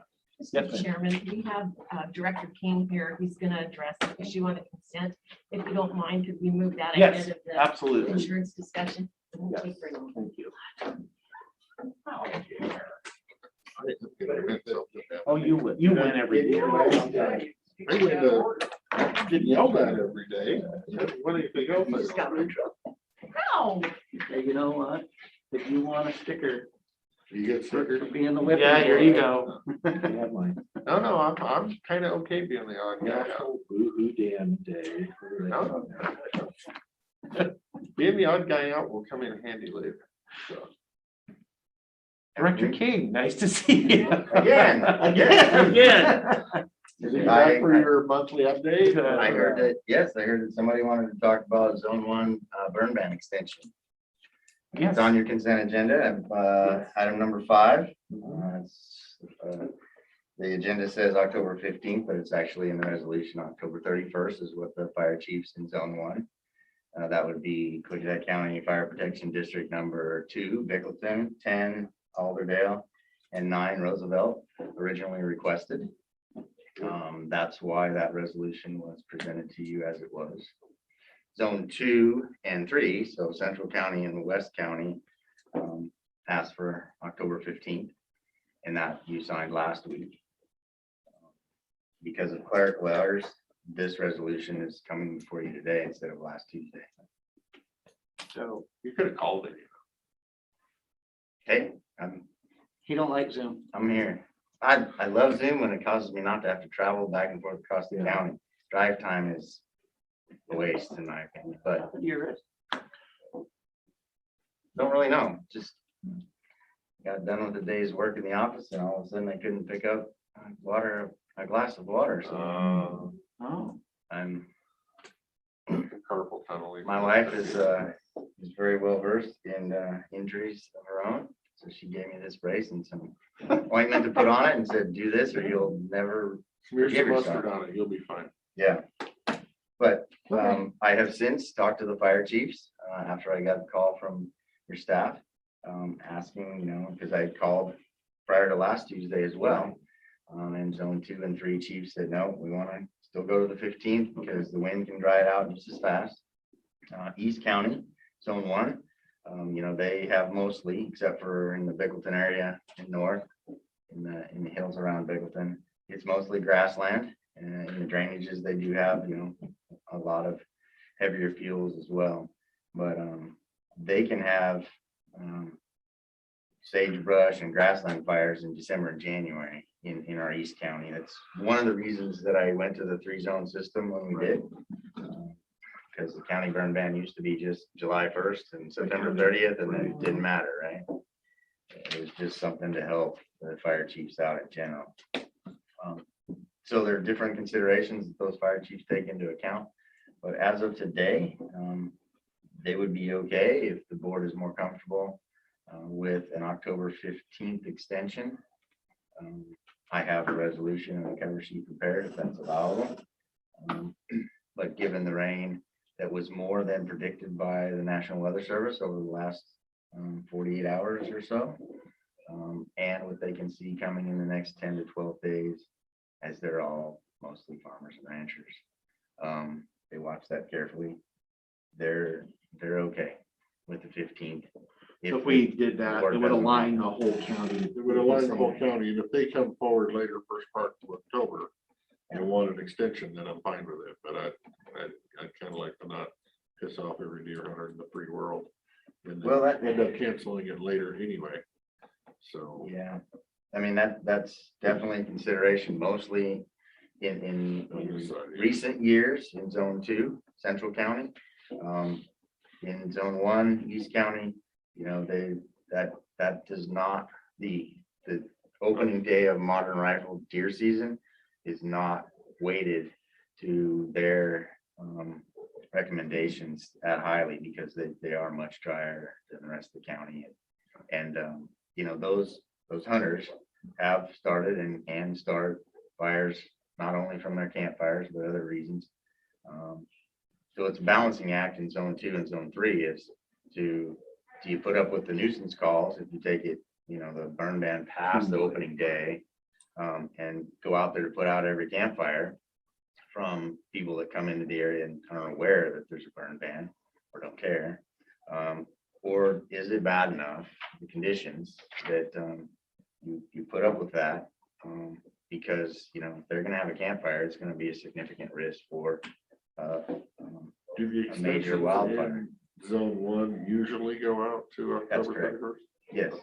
Yes, if the fire chiefs, and I think some of them did, you know, unofficially, they actually have signage out on the roads in Roosevelt. I believe it's May 1st and October 31st. That's It's what not the legal. signage for. It's not legal, but they did it. That's just would be their standard if they could have it that way. Yes, and that's again why the zones were created. When I got to working on it, I first started, it's like, you know, there needs to be some reality in what we're doing here in the county burn ban. And that line was drawn on basically up Rock Creek and then east. Because there's really 3 different climates across our county. And the southeast end of our county. I was just under the assumption that all 3 areas were gonna be on October 15th, so when there was a statement on the radio about burn ban, that's kind of what we said, and now we're kind of saying something different. I'm sorry if I gave you that impression, no. No, I'm fine with how It was probably more my ability for memory, more so than your ability for impression. And having them come before you at different times, apologize for that too. I mean, that usually we bring them to you at the same time.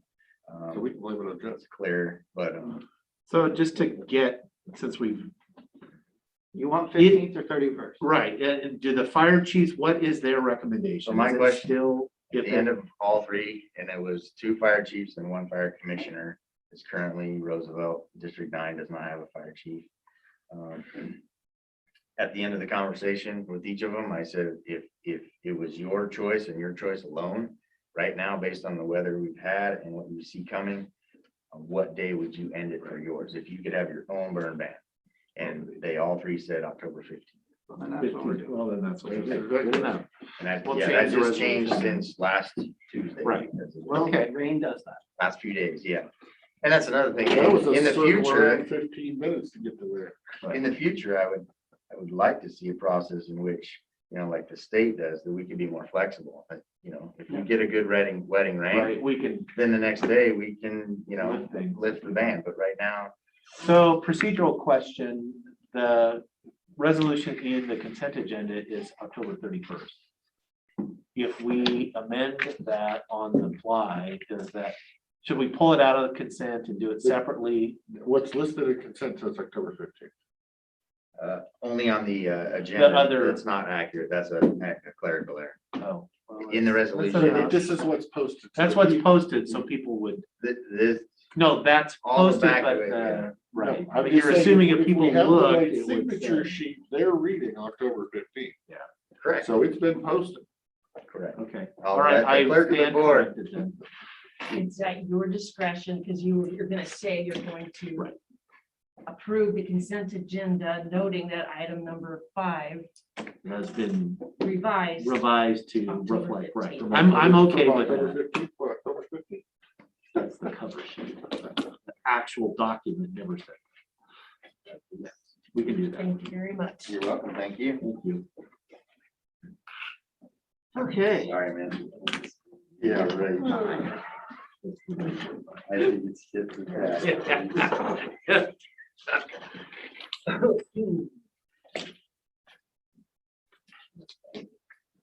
Taking advantage is, Old number 5 out of there. Yes, sir. Where'd you come from? You're not on the agenda. A dozen reasons not to come over here, but so there I'm is on the no- agenda, so. Yes. This is a continuation of the discussion that we had about the change in the insurance carriers. Oh, yes, And Yes, he was on. he was on the agenda. it started out we, and now apparently it's me, but We. we is now So me. now the and royal we. Then it'll be the. So Lee and I had a discussion with the vice president from Clearest, the current carrier, and to find out exactly the dates that we would have to submit the notice and ask them. He was mostly committal, couldn't see any reason why if we changed our mind, they wouldn't let us stay. If we, because what you would do today is we give the year notice, but we could. Thank you, Jeff. Lee, remember when you said we'd have to make a decision for sure? Isn't it by like November 30th, that following year? Yeah, so we have plenty of time. And so today, if you choose to start the clock ticking on the year notice, it wouldn't be the final, potentially wouldn't be the final decision to change carriers. It could be if you didn't reverse your So decision. my understanding when they called me right afterwards, I essentially told them, don't bug us until after budget season. We got a lot going on and then there'll be plenty of time. Well, they're bugging anyway. Right. So yes, if we put in the letter, we have until next year to say, whoops, sorry, we don't opt out. We're back in. And they're like, no problem. The new guys, if we go the new route, we have to let them know by, I want to say April or May. That sounds accurate to be into able their program. So they can figure us in their actuarial. budgeting stuff. Right, just So- because we say we want to be, it doesn't mean they have to actually take it. Right, they- Right, They so have to look we're at our not loss opting ratio. out or opting in, but we also, yes, we don't have to give our final answer to this place until November, but we really need to make a decision by April, May. And my issue with them has always been, and I'm only speaking from my perspective as risk manager, is the lack of information. I'm not going to speak for the prosecuting attorney, but he has indicated to me that he has tried at various times in the past to get claims information. I virtually get no claims information unless I hound them, and then Jonathan, our agent, has to call them, and then they set up a meeting, and whereas having a dashboard or just a link to our own information to where we could, which the other carrier does have and provide. We did get a call from Clear Risk yesterday saying that they would give us access ahead of any other county in their pool to the same information that claims folks have, but kind of little too late, but they did try. They are But trying. to if they also might see that other counties might want this, so they might make it a function like the other one did. And that's fine. I don't honestly care which one we go with. I mean, I don't get a lot of information out of this one, but that's probably normal. I probably don't get a lot of information out of the other one either. It's mainly the people that are dealing with them and some of those people's utter frustrations in throwing their hands up in the air, saying I'm done. So I wanted us to consider this so that they can have a voice, because they're the ones that always have to do. So if you ask me today where our claims are, I can't tell you. If you ask me the severity, I can't tell you. If you ask me how many and when, I haven't got any idea. That I have to call them, they send me a photocopy of a report that has minimal information on it, then I have to call to find out who the claims adjuster is, and then I follow through and they give it to me, whereas opposed to. It also doesn't let us pattern. The dashboard that they're offering to let us have access to, even though we're the only ones, we would see what the claims adjusters see, which is the report. When I call them, they print off a copy and scan and send it to me. It's been decades since I've worked with a carrier that had that poor of information. As risk manager, I can't tell you anything. So you don't even know that if we might be the group that's causing all the costs and all the money versus what we're paying. Yeah. Or we might be subsidizing. We're that. either subsidizing it or we're the problem. Or child. we're the problem. And if we're the problem child, I don't think I want to. I don't want to know, right? Yeah, I want to stay, but I am shocked that we don't have that information. How could we know, as like Commissioner Anderson says, if we have issues in certain areas and we could adjust and eventually there would be savings as far as a premium help, change the curve of whatever this activity is, if we don't even know what is going on. I had a big meeting with, I don't know, 3 or 4 of them. I think the PA was on the call with me. I'm going to assume we're wonderful is what I'm. Yeah, Your employment. Yeah, our employment. Issues are high. Are what issues? Employment. Litigation. Litigation. terminations. Yeah, I know that from experience, just from. I would We're definitely getting our recommend, and I money. don't We're getting our know- money's worth from that. I don't know that the prosecutor wants to sit in this meeting and talk to all 3 of us about this issue. So I would say that it might be wise for the 3 of us. I would recommend that we sign the letter, giving us time to think about the issue. And then all of us sit down with the prosecutor. If he doesn't want to do it in an open room, that's fine. One-on-one, hear his take, his take, and then her take. My take is fine. I have no problems working with them, but I don't have the issues like the risk manager has. And most of my contact is with the agent, who is very good at shaking the chains when I need them shook and pulling the ropes. And I'm trying hard not to, nor do I want to burn the bridge with the current carrier, just in case y'all don't go along with the change. But I did find it interesting that the vice president called, or we contacted the vice president. He wasn't aware of our concerns before the call, and it's probably done more than anyone since then to try and rectify it. Just not sure what it takes to get their attention. Sounds like you got there. They called me and I gave them the whole skinny, the whole bar. Either one works. We can make either one It's work. It sounds like they're going to try and give us more information than we've had in the past. I'm okay with giving notice that we're considering, as long as by doing that, we're not locked into, because we may find once we go, because I've heard, the other risk pools got issues too, and we may be right where we're supposed to be. Right. With some improvements as far as in service, and because we've looked at this before years and years and years ago, that's kind of what we ended up with. Right. So it's like, well, they're not perfect, but what's that? We're not perfect, but they're crazy. What I'd like to So- do is work with Lee, and we didn't want to go to all this effort if the commissioners aren't, we all got enough to do without Right, putting a lot of effort in this if you're not interested. But I'd like to get an apple-to-apple comparison of the cost. right. You know, they build things a little different than the other carriers. They group things differently and, you know, so we get a side by side. So, you know, taking the coverage we have now and the values we have now, what would the bill be under the new carrier? We should be able to, so that we can see apples to apples on Yes, cost. we are not, and I've been guaranteed by the vice president guy when he called me Right. that you are not locked into leaving just because you say you're considering your options. He just hopes that we allow him the opportunity to make a presentation or present their case for staying. And I told him most definitely. Okay. Would you have that? But it would be an equal playing field. I just am new. I want to look at the comparators, and I want to make sure that we're getting the best bang for our buck all around. And he says, yep, you can put in your notice and tell us where you're staying next November, and we're happy to have you.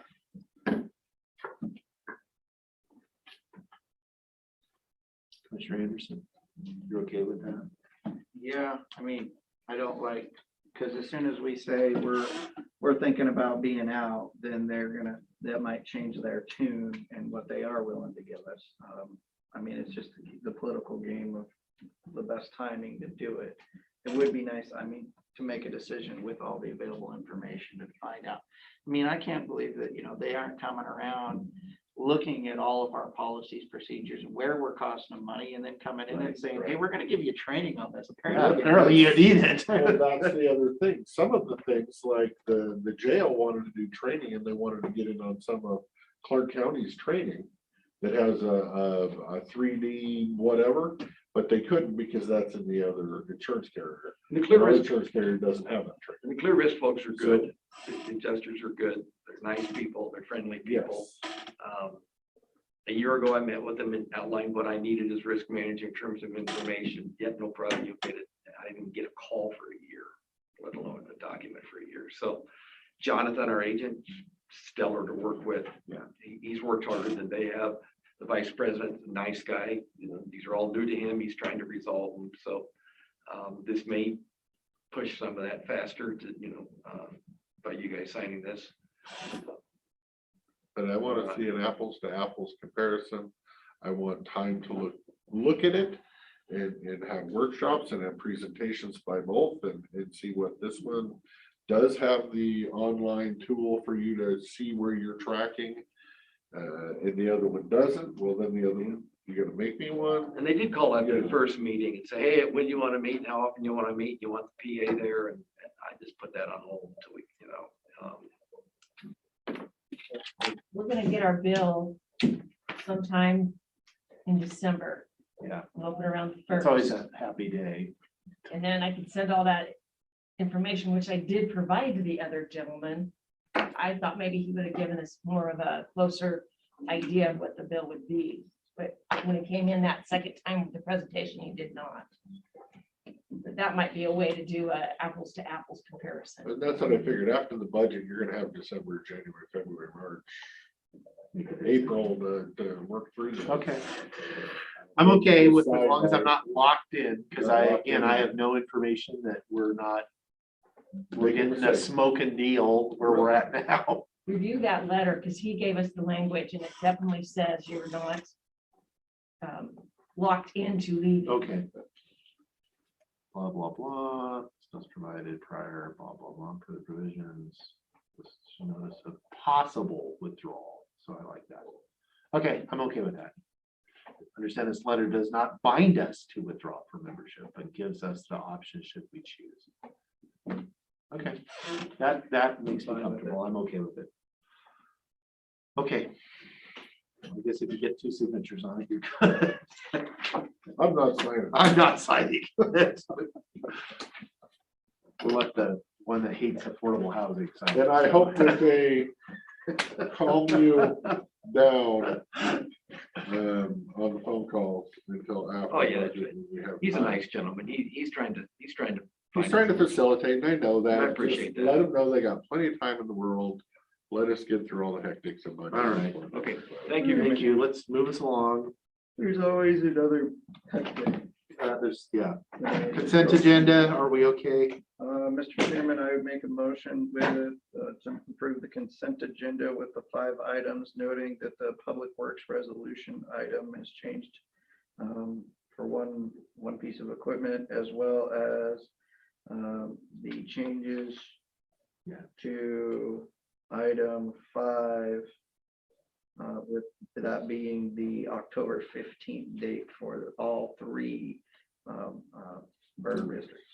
Okay. I would second the motion. Okay, I have a motion, a second on the consent agenda with those 2 minor changes. Any discussion?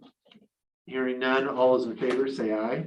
Aye. Aye, motion passed. Let's pay the bills. Mr. Chairman, I'll do pay estimate first. Mr. Chairman, I make a motion to approve pay estimate number 5 to Lee Contractors LLC in the amount of $29,180.00, which excludes retainage in the amount of $1,459.00 and includes sales tax in the amount of $2,188.50 for the total payment amount of $29,999.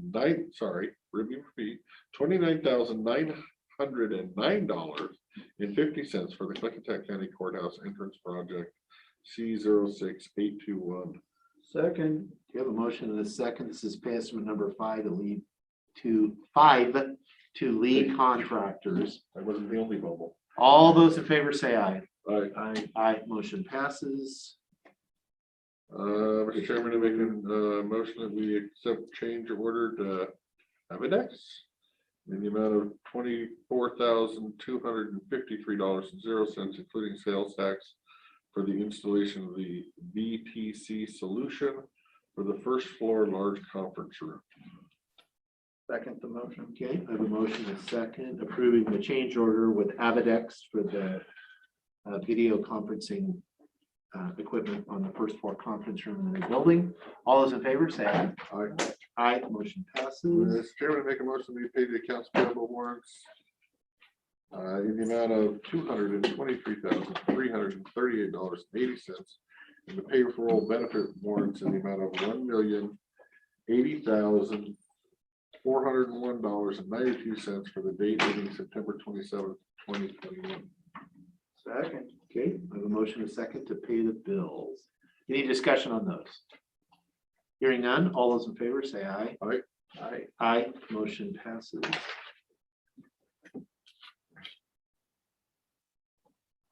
Okay, that will bring us to Treasurer Gallagher. So if you're online, you should be listen for your steps coming down from upstairs while we're signing And paper. what about, do we have anything else for board pending we didn't talk about this morning? Board pending's become really dangerous to me, so to be honest, I can only have so many board pendings in a single week. So, Oh, I can tell you a little about red stuff here. yes, While he Okay. walks downstairs. while he walks down. I'm gonna make sure I'm looking at my other stuff. Oh, board pending still, I wanna know what the prosecutor says about body armor. Anyway, red's went really well. Had a lot of people there that were interested in a lot of different things. I think the city was enlightened. I don't know if the city is gonna buy off, or if this is going to be something different. I have talked to Leslie at the hospital. She thinks the good idea would be for the county to hire an economic development staff person whose number one and only goal is to work on facilitating the REDS projects. Commissioner, I'm sorry for interrupting. Maybe just notified us that can't really understand you. I don't know if you need to turn. Oh, okay. So, I told you we'll have to think about that one because a lot of these are in the city. I don't know that a REDS person is going to facilitate hospital projects or city projects when they're a county employee. So that's all things we'll have to look at and take a consideration on. And I think the city's gonna have to find funding sources on their own. So, all in all, it's good if everybody buys in. If there's a group that doesn't buy in, then not so good. Was there good participation? Was there lots of agency folks there? Yeah, I was surprised. And some of them like, the state, Commerce, Department of Commerce, there was 5 of them. Wow. I have the big list. I don't have it handy, so I can't bring it up, but yes, no, FEMA HUD, the Fed, Commerce, State Commerce. I mean, there was 35 different agencies. It was quite impressive that, and then like some of them that brought 4 or 5 people and then wanted their own little breakout session via Zoom because we had like 3 different pillars. So there's 3 different breakout sessions. They wanted to make sure they had the right people in each breakout session to, facilitate and whatnot. So it was very encouraging. I think there's great things can come of this if there's, I guess I'd say mutual buy-in. If the city just sits there and says, well, if the county's gonna pay for it, I'll take care of it. If the county wants to pay the money for the grant match, it'll be great. I think the city's gonna have to buy into it, just like they did in John Day. And get their own little levy stuff going and facilitate the grants. But and by all means, as the county, I'm happy to help. They hand up and not a hand out. So that's my opinion. Okay, but I think it was good, and I'm sure we'll hear more about it. The Nick guy from John Day, who's the city administrator, John Day, I reached out to Larry Bellamy and asked him if he could facilitate a presentation to the city council of Goldendale, because I think it would really behoove them to see what it is, what it takes, and are they buying in? And then Dave McClure brought up that he wanted to see if Nick could do a presentation at KC. I haven't checked either one of those people to find out if that meeting has actually been, or presentation has been arranged. Okay. Report, anything else you have that are board pending? No, you told me how scary it was. No. I was actually just going through my last week. Yeah, sure.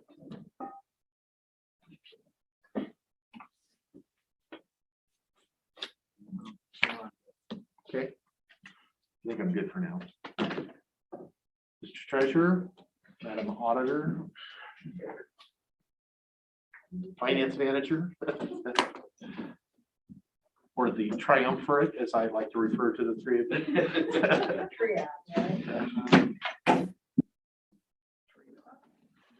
Troika. The triad? The triad, yeah, isn't that the? That's probably that. Yeah. You should pick something different. Great fest of finance. Definitely a group effort, that's for sure. Um, okay, commissioners, hello. Again, kind of update from our meeting. We actually had a very full meeting on Friday, I would say. Probably one of the more full, actually, we had probably one of the shortest, and then we had one of the more long. We should have evened things out. We should have. But we had a request from Renee and Mary Jo to come down and talk to the finance committee about the Blake decision. And it really was a good discussion because we were able to talk about a lot of the inner workings of how the auditor's office and doing some payments and, different pieces worked. And it was a great discussion. And I'm gonna try to recap it, and if I miss something, there's folks in the room that were there, and I hope they'll help out. But essentially, the Blake decision is some legislation that came down, and there's going to be some refunds that are gonna be sent back to some citizens. And most of these are going to be out of period in the accounting world. That means they're not going to be from January 1st of this current year to December 31st of 2021. These are going to be back to 1980 or who knows when these dollars are going to be there. So they present a little different problem on the accounting side. The committee as a group, when we talked through this, we did decide that instead of trying to do a refund, typically with refunds, we do them in the current year. We refund, if you get a refund, you reduce the revenue if you inadvertently had, inaccurately represented the revenue, so you would correct that. In this situation, we're gonna set up a revenue code and an expense code in the budget for these specific expenditures. And those numbers are going to end up and land in the clerk's budget on the revenue and the expense side. She will, during the discussion, we talked about her coming and bringing Renee will bring a supplemental budget, because there are currently some that are ready to go right now. They go through and again, I'm not a court expert, but they go through. Okay. What? I said you're doing okay. Yeah, they go through a docket and then they get pretty much set, and then the judge will say, hey, this person gets X. And so that we have to go through, and that process has already happened on a handful of these, probably. I want to say there was like 12 or something. That sounds accurate, 10 to 12. Yeah, so, and so basically they're waiting, and we need to kind of get this kind of train moving. So like I say, we're gonna set up a revenue and an expense bars. Renee has put together an affidavit that's similar to other counties. She went out and researched what that was, and it looked reasonable. Brenda's concern was address, because we don't want to cut these checks and then mail them out to who knows wherever, to a bad address, and then be dealing with that. So they're going to have to put their most current address on them. And these are going to be requested through this process of the court. Then the supplemental budget will have to come in. There is money portioned by the state, and in typical fashion, it's only 50% of what we think the total balloon is going to be. So we did talk about that, in that for sure right now, as we're going through the 50% piece, which is $200,000, that we will, that we're good to go till we get to. The question will be, we might have to readdress this when we get to $200,001. That might be a different discussion. But there are discussions going on in the Auditors Association and in the commissioners, or it sounded like there's been discussions in those as to kind of how this is going to play out eventually. And one thing I think maybe is important for my teammates to understand, what there is, the legislature did provide, so we have, and we've signed the grant agreement, but it is a reimbursement grant for up to $200,000, and I think that's through April of next year. There was a date. There was, I think, April of 2022. I do Yes, think you're I right. believe so. And so Renee doesn't really feel like it's gonna be a non-issue for us, as far as like, we're not gonna have, but we also can charge our expenses, any extraordinary expenses against the grant too. They both. So Renee's time? No, Renee and Mary Jo felt like that's not, because they have to process things with the court. If they were working overtime or had extra staff or anything, but if they can do it in their current workload, they don't feel like they should be able to charge it, because I did actually. I was looking for money. Yes. I know. We had that. We have different hats, and that was a discussion that we was did a have discussion. at length, actually. Yes, at length, and it was determined, no, they don't want to. But anything extraordinary, postage, paper, physical stuff, can get charged against the grant. So do people have to come and request it themselves? It's not like, hey, we know. But they have to go through the court process too. So you have to get on the docket, and then the judge has to deem that all these pieces are lining up the way that this Blake decision is supposed to fit. They get their fees back that they've paid, not currently interest. Really? But there are lawsuits out there that are on this, that are, yes. I think the thing is, this is, we're on the tip of the iceberg, so to speak, up to where this is all gonna go. But yes, this is, what's that? Nothing. Oh. So anyway. Was talking about it too loud. No, that's okay. You're gonna get gavel here. But those are things we talked about. Currently, no, it's not interest. But these are dollars that are old. I mean, I think that was 40 years or 50 years. 50 years to go back. I mean, 70 something. 72 or something. Yeah. It goes way Hey, back. perfectly good home. I mean, way to pay back. Yeah. So yes, we did talk about there is not going to be any time, because they feel like they're not having to do overtime. They did say if all of a sudden we get inundated with these and they have overtime or there's additional dollars, but these should fall within their standard work schedule with where they're at. And that was the discussion. Thank you. The fact that this grant is only good till April, they think they're gonna get this amount of backlog done? by then? No, I don't think so. I think that's kind of a stepping point to get to another point where then something different will kind of, it I think sounded that like was that true, was. because then the next legislative session, because this was the first, This might be extended in or. right, or maybe they Yes. would put more in it. It was kind of a down, we're hoping it's only a down payment. And one of the other things that we talked about kind of surrounding that was the A19 and the Renee had asked to be the coordinator of that or whatever. Because currently on the grant application, I'm the signer, the chair of the board, and it was as is typical. And she did inquire as to, did I really want her to submit and I was totally fine with that. Yeah, so, and she was good with wanting to track that and make sure you guys have what you need. Right. The clerk's gonna create the affidavit, and then basically Brenda will cut these checks through the warrant process. So, there will have to be a supplemental for this year because there's going to be some. We did discuss how much, because Renee was like, what do I put down? And I think we kind of got to the point, she thinks it's not going to be maybe 20, but we were suggesting that maybe go a little higher because she's actually bringing in revenue. The grant revenue is going to offset it. So there's no negative impact to the county, but we don't want to come back and get to the end and have to go do another supplemental because we're off for a little bit. So we kind of suggested maybe 35 to 40,000 would maybe be a good, because again, this is one of those, she doesn't know. So that was where that number pops back up. That was where that came from. And the total is 200. So, but we all agreed that probably, we don't need to do a whole 200 for this year and then do, whatever's left.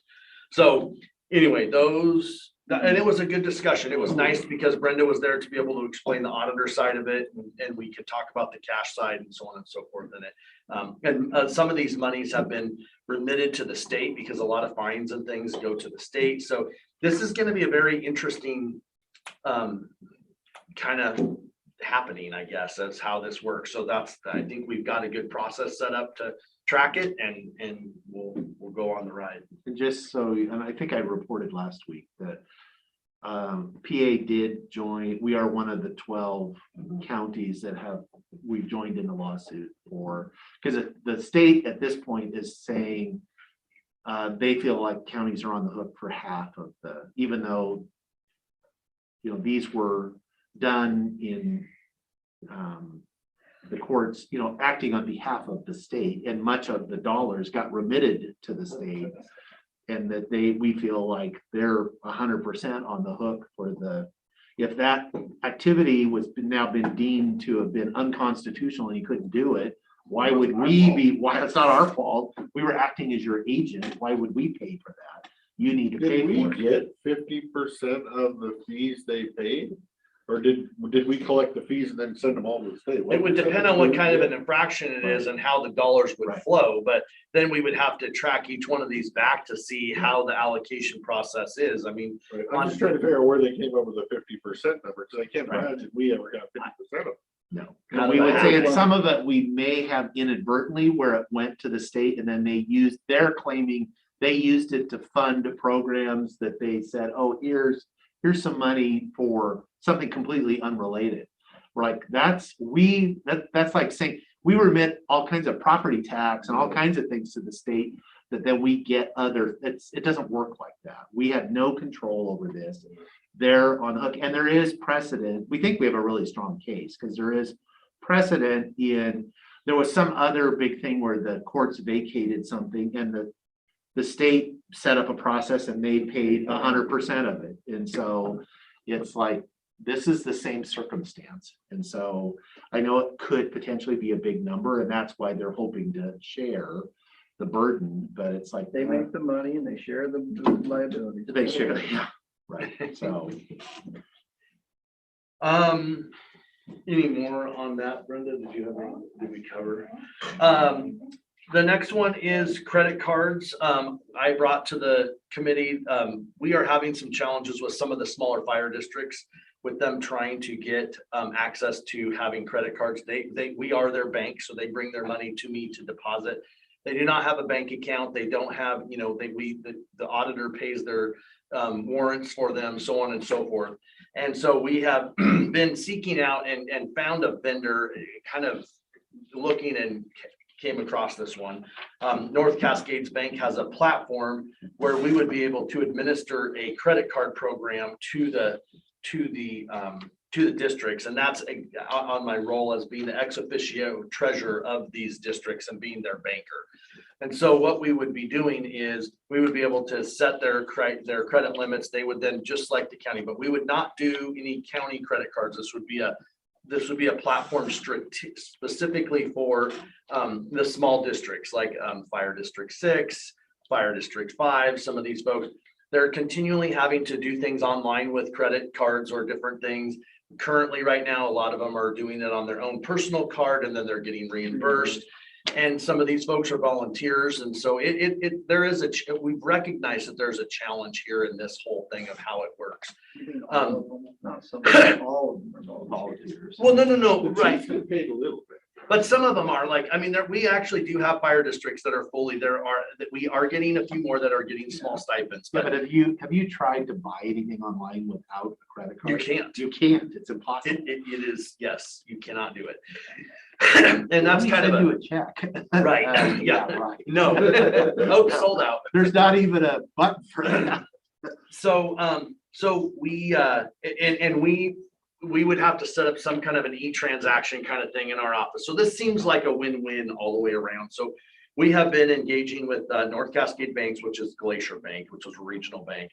And they have a platform, and what we would be the administrator of it. So when somebody in my office, if somebody wanted a credit card in Fire District 6, which is one of the ones we're working with, their board would approve it. We'd have to have all this. But we will be working on a resolution to bring to you guys for this process, because I think it will have to go to the legislative body to be approved. But I think it's a win-win for the districts. And I think in the time where we are, not everything is a warrant, and we can have a process for it and really dial it in. Some other counties do this. Berry County is one of them. I think Okanagan does some of these as well, because there just are some of these more rural areas where it is a problem and it is a challenge. So we talked about that. Before you go on, can I make a motion for a 2-minute recess? Sure. So my brain works. while Sure, you're talking. sure. Let's do that. We're going to recess for 2 minutes. 2 minutes. Send to everybody. You had a second on that? Yeah, there's a second. Aye, all in favor? Second and following. Yeah, well, yeah, good. Well, no, it's a, what's that called? Robert's Rule. It's like a constructive reset. If the quorum leaves, the meeting is recessed.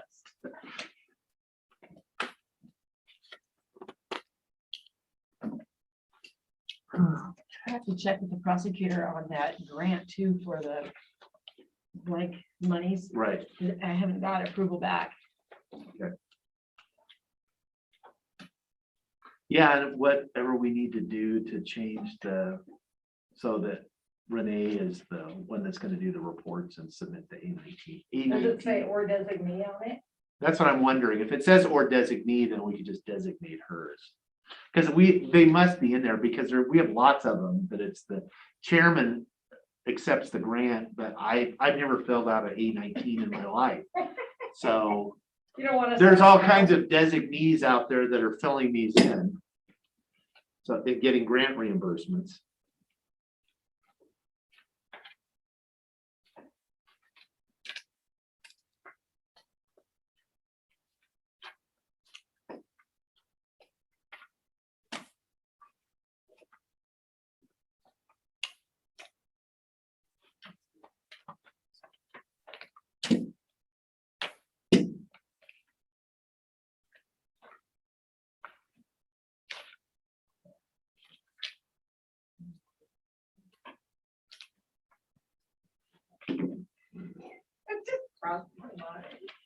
So what was going on? She just now realized she left her budget book in here, and I made just her laughed. laugh out loud. I Oh. did, I had to laugh out loud, Oh, sorry. It was her. I left my budget book in here. It was very quiet. Look at that. Look at that. All the I secrets. didn't even miss. All the secrets are in there. Yeah. Didn't even miss it. I was more laughing at her response to her just. No, I don't take mine home until I take it the night before or the day depending. It's like, I don't look at it until then. I'm not, we've had other things to do, so. No, I Yeah. can't believe it. I figure I'm up here for negotiations tomorrow and I'll take it home and be ready for Thursday. It's all right. Yeah, picture it, decide what you're gonna break down. Because I'm your first victim. Yeah. Up here for negotiation. You guys sit up here and y'all sit on a little. No, we just sit around a table. Yeah. It's all. The salted ruler doesn't sit up here? No, there's no. Bag is gavel at anybody? No, Can't. I can't. All right, we're back. We will continue. Okay, next, we talked about budgeting, in the budget conversations on Thursday. There was a discussion about, some general fund, budget out of balances. And so we talked about that for quite a while. And we talked about the different options and where we were at. So I'm just trying to get some papers in front of me so I can. And so,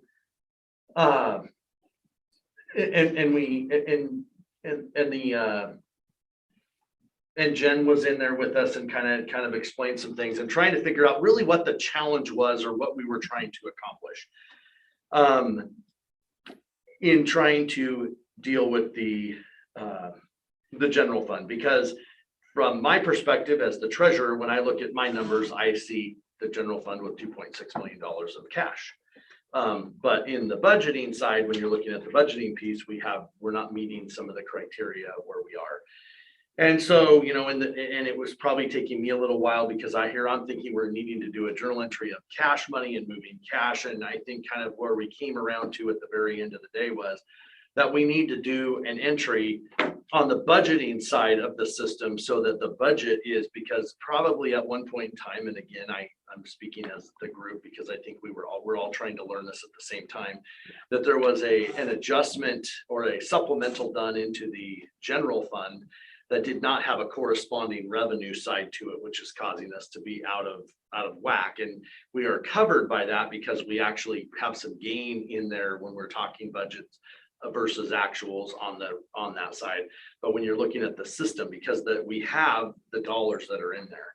So we believe that what needs to happen is that there needs to be an entry in the budgeting side that will allow for a revenue from, or an expense from the 125 fund in a designated bucket to the general fund in order to balance those things out. And that is what Jen is going to go back and try.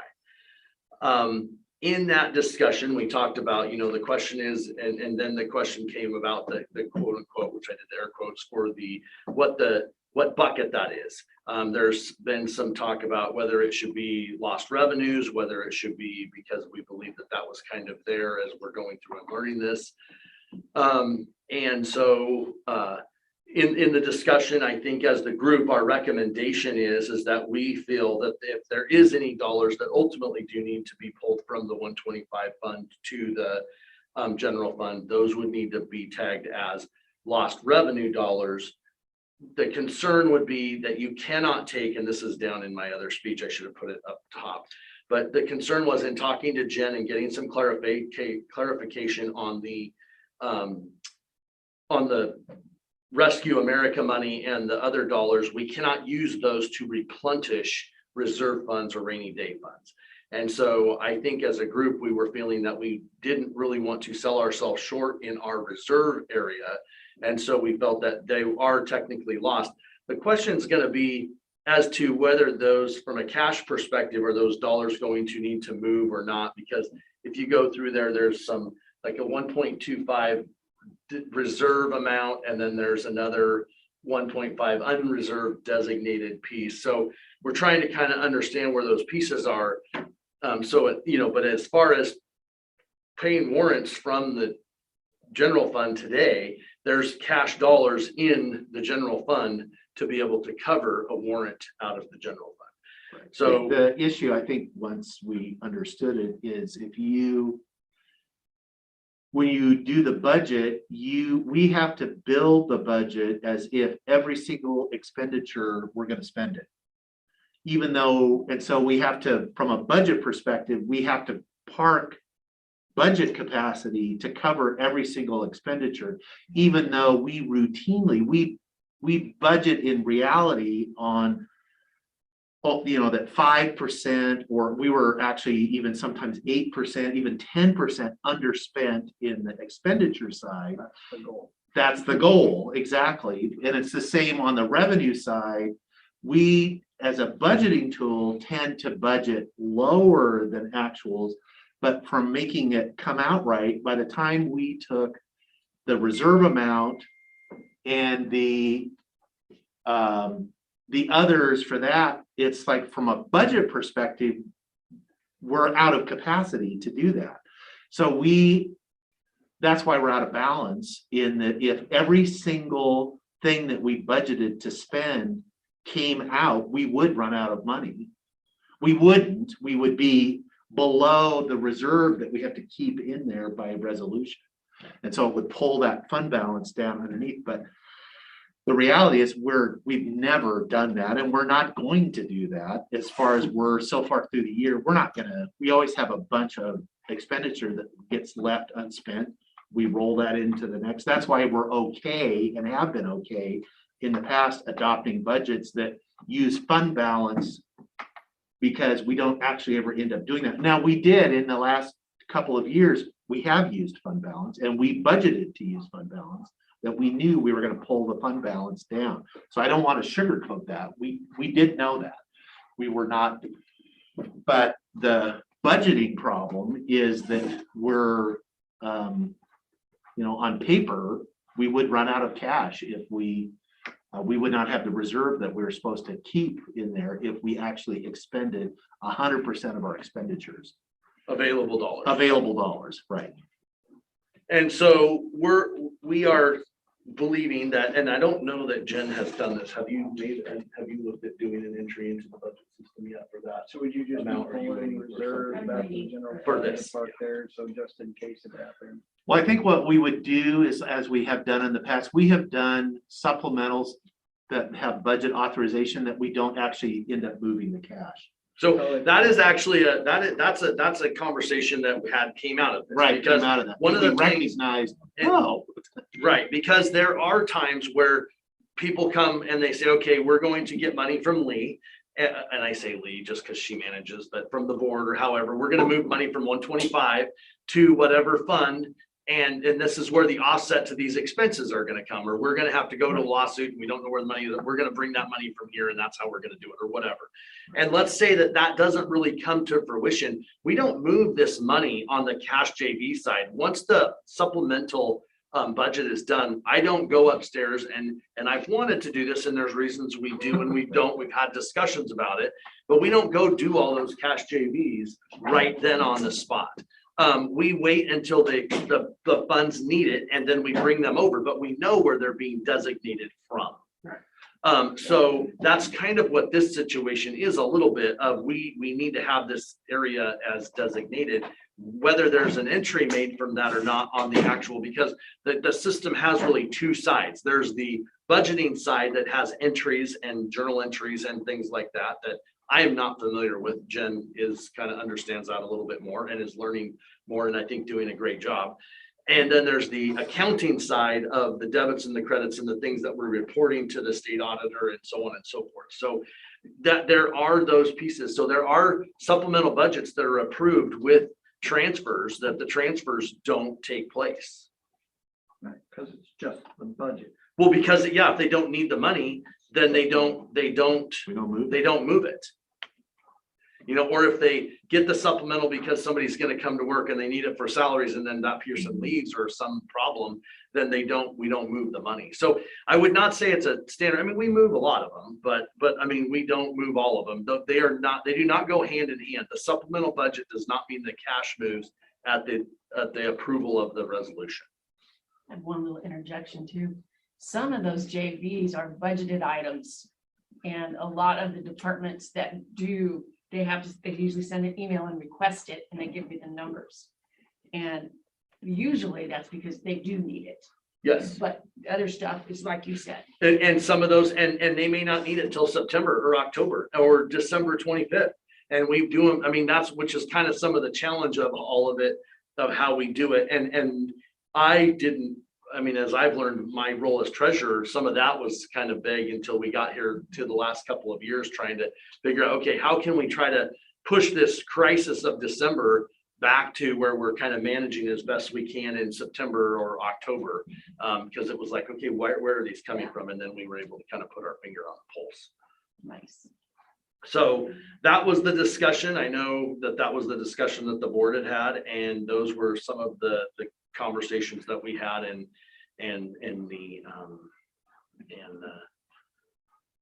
I wanted to report that back. So are there any questions? As far as, again, just to clarify the finance committee's recommendation. Yeah, the finance committee recommendation, the treasurer, the auditor, and the chair of the board, our recommendation was to use and I use the quotes because it's all coming from 125, but to say that it's coming from that portion of the 125 versus the other. What portion? The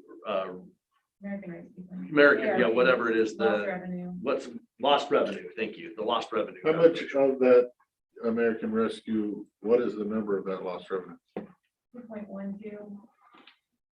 So it's the bulk of the first payment is eligible to be classified. How as much lost revenue. needs moved into the general? 1.995. How much of this 2.12 was lost revenues from the landfill last year? Lost revenues at the 10.5 million estimated landfill. You couldn't do it from your butt. You had to actually go through the calculations. You couldn't take it wasn't automatic that if you just budget it, because we initially thought, oh, well, that makes it easy if we budgeted and didn't make it, that we could claim it as lost, and you couldn't do it off budget. It was off of previous lost actuals.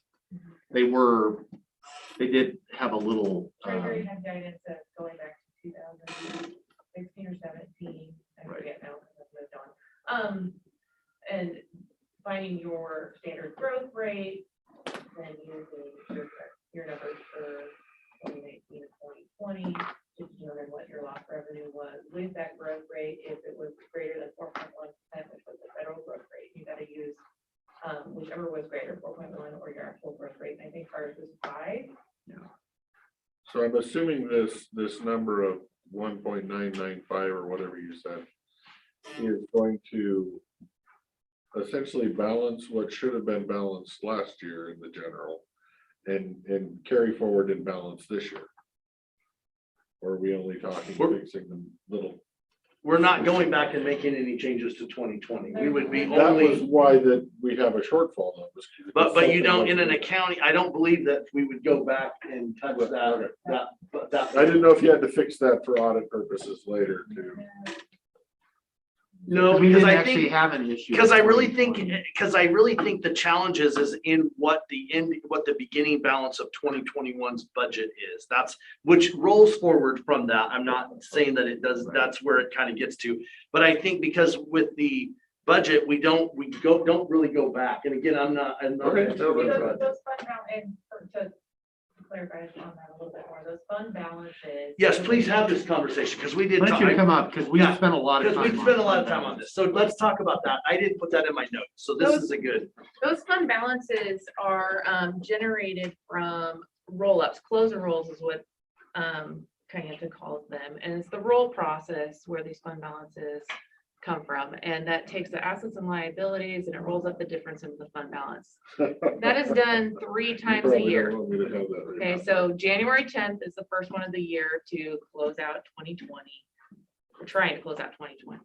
Okay, and then the next one is done about May. This year, I think we did it June or July. We did it in July. July, and then the third one has not been done yet. So we still have. Because it's potentially- done once we get the State audit, auditor final is done. audit. So when the state auditor is done, then they'll do another close and roll to wrap up the rest of 2020 and get the fund balance up. So that plays a role in. It plays a role in how we look at the different parts, right? I would agree with you. And that is something that is there. And the fund balance, I believe, is the revenues and expenses. The difference between the actual revenues and the actual expenses is what rolls into fund balance, essentially retained. So you're saying you want to roll 1.995 or whatever the heck you said, million out of the COVID funds into the general, and we may or may not use it all. We don't want to roll the money anywhere. The money would still stay in the 125. We're meaning that it would be available to transfer from there from a budgeting perspective, so that the budget But would we could show. use all of that number or some of that. Only if the only way you could spend that is if every single expenditure that we budgeted for in 21 happened. Otherwise, no. I mean, the hope would be, the reality is of that, probably 1.5 million of it historically wouldn't even happen. That, because that's about the unspent. So you think of this essentially, I don't want to say two, I'll just continue to say. No, you can say 2. No, because the other radio say 2. Right, okay. 1.995, you figure only 500,000 of that will actually get used in the end of this thing, is what I'm saying. Yes, The but other there's some 1.5 parameters to that, because if, for example, let's say that the landfill comes in above budget this time, and we have other pieces that are gonna be there, that may or may not need to stay. There are some, as long as our revenues continue to stay on pace and we can outreach where we are, we may not need any of that. But those are the parameters. And again, there's a lot of variables to how you come up with the 500. That's I guess all I'm trying to say is. Right, There's a lot of, guess. but yes, do I think that it's gonna be closer to 500 than it is 1.92, whatever? Yes, I do. And I think that, and in learning what I learned the other day and not knowing a lot about the budgeting system, but it seems like this is very much on the budgeting side of the Kayenta system and how the budget is being. Because that's also based on our ending fund balance that we started with. And we historically, when the audit and everything's all done, we actually had more money than we thought we started with. So again, that would reduce. It could go the other way. It shouldn't, but it could. And is there a placeholder already done? Because we built everything that, we were going to go into the year with this much money sitting in the account. And when all the dust settles, if that number is, there's actually more, then that reduces the amount that would have to be left in there for fund balance. We don't know. I mean, that, to be honest, it doesn't hide the fact the reason this has not been an issue in the past is there was more cushion in the general fund. And there just has been where it was a non-issue, we could fluctuate around and there was more of a cushion in there. And we have kind of eroded that cushion down to the point that we don't have that float in there anymore from a budgeting standpoint, not from an actual. There's plenty of cash in the account. Cash. That's why I say when I go through and when a lot of these budget or through the budgeting process and I look at the cash balances compared to what the estimated fund balance, those are not the same number of what we're finding. And not that they're different, but there's a reason they're not intended to be exactly the same. They can be reconciled, they're slightly different. And that is, but in a cash county though, when you're really talking of those numbers, I mean, ideally, we would think would be fairly close to each other because it has something to do with some of the accruals and some of the other pieces, like when we had to go back and figure some of those parts out. If we only used 0.5 of the 1.9, we would know that essentially at the end of the year, end of the budget. And we wouldn't have to transfer that before. That's when we get the final answer on how much was actually left over of our 2021 or unused funds that are going to deduct from this number to give us our actual what it actually took. We won't have a super hard number because we haven't till this time next year. Well, we would have a good, but there are a lot of revenue and expense JVs that happen after from January to to April or May. Well, the AP closes like that third week, sometimes we go the fourth week, the third week of January. Right. So in that first close enroll, you get a good idea. You get close. Right, you would get close enough to know whether it's 1.9. 9 or 0.5, right? Or maybe 0.7, we're not sure. Right. Or maybe Right. 0.3 or maybe nothing. Right. Right, that's, right. Yeah. The cash might be moving around after the end of January, but it's all within the county budgets. Cash doesn't move around after Cash 12/31. goes out the door. What do you Right. say? Cash doesn't, the last cash JV happens is 12/31. The one That's that the strikes last like cash. 12. But there are revenues and expenses that But I'm move. talking about expense wise. Yeah. Yes, You know, it's, because you can pay, and you pay You have the open 2020 period. expenses Open period. clear in Correct, right. 21. But those come out of your Just for next the open cash, period. Right. the 30-day open. which period. makes it. 30 days. Is that your period 13? No, that's different. Oh, really? Yeah, period 13 is different because we use that to unaccrue all the accruals. So Oh, that that's we can- right. That's right. Because it's the annual report. Okay. Any more questions for the Yes. finance committee folks? So So if we're trying to make this simple, because we have people that are asking for some of these dollars, we're gonna move 1.9 out of our 2.1. And give the authorization to move it into the general fund to pay for all the things that we've budgeted that we would pay for if it were any given year. Right. The question then will come from our department heads. So since you've authorized this to be moved to the general fund, but I came forward asking for some body cameras or some new software. No. Are you telling me that money's not available because you might need it in order to manage what you currently have budgeted for your general fund? That's gonna be the question that comes. it up. would be, and the answer is potentially no, it's not. Although history would say it's not any more than it ever is. Like it This is. isn't BC anymore. Now we're in post-COVID. I know. Not entirely. Yeah, not Not entirely. entirely good point.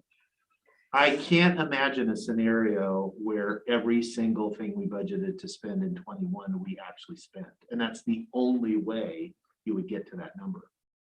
Yeah, and I would think if Jen does. You just I think have Jen's to waiting plan for that eventuality, even though it Right. has Yeah, never and I think happened. Jen's waiting for the conversation to happen in here to kind of determine if we can do this journal entry on the budget side.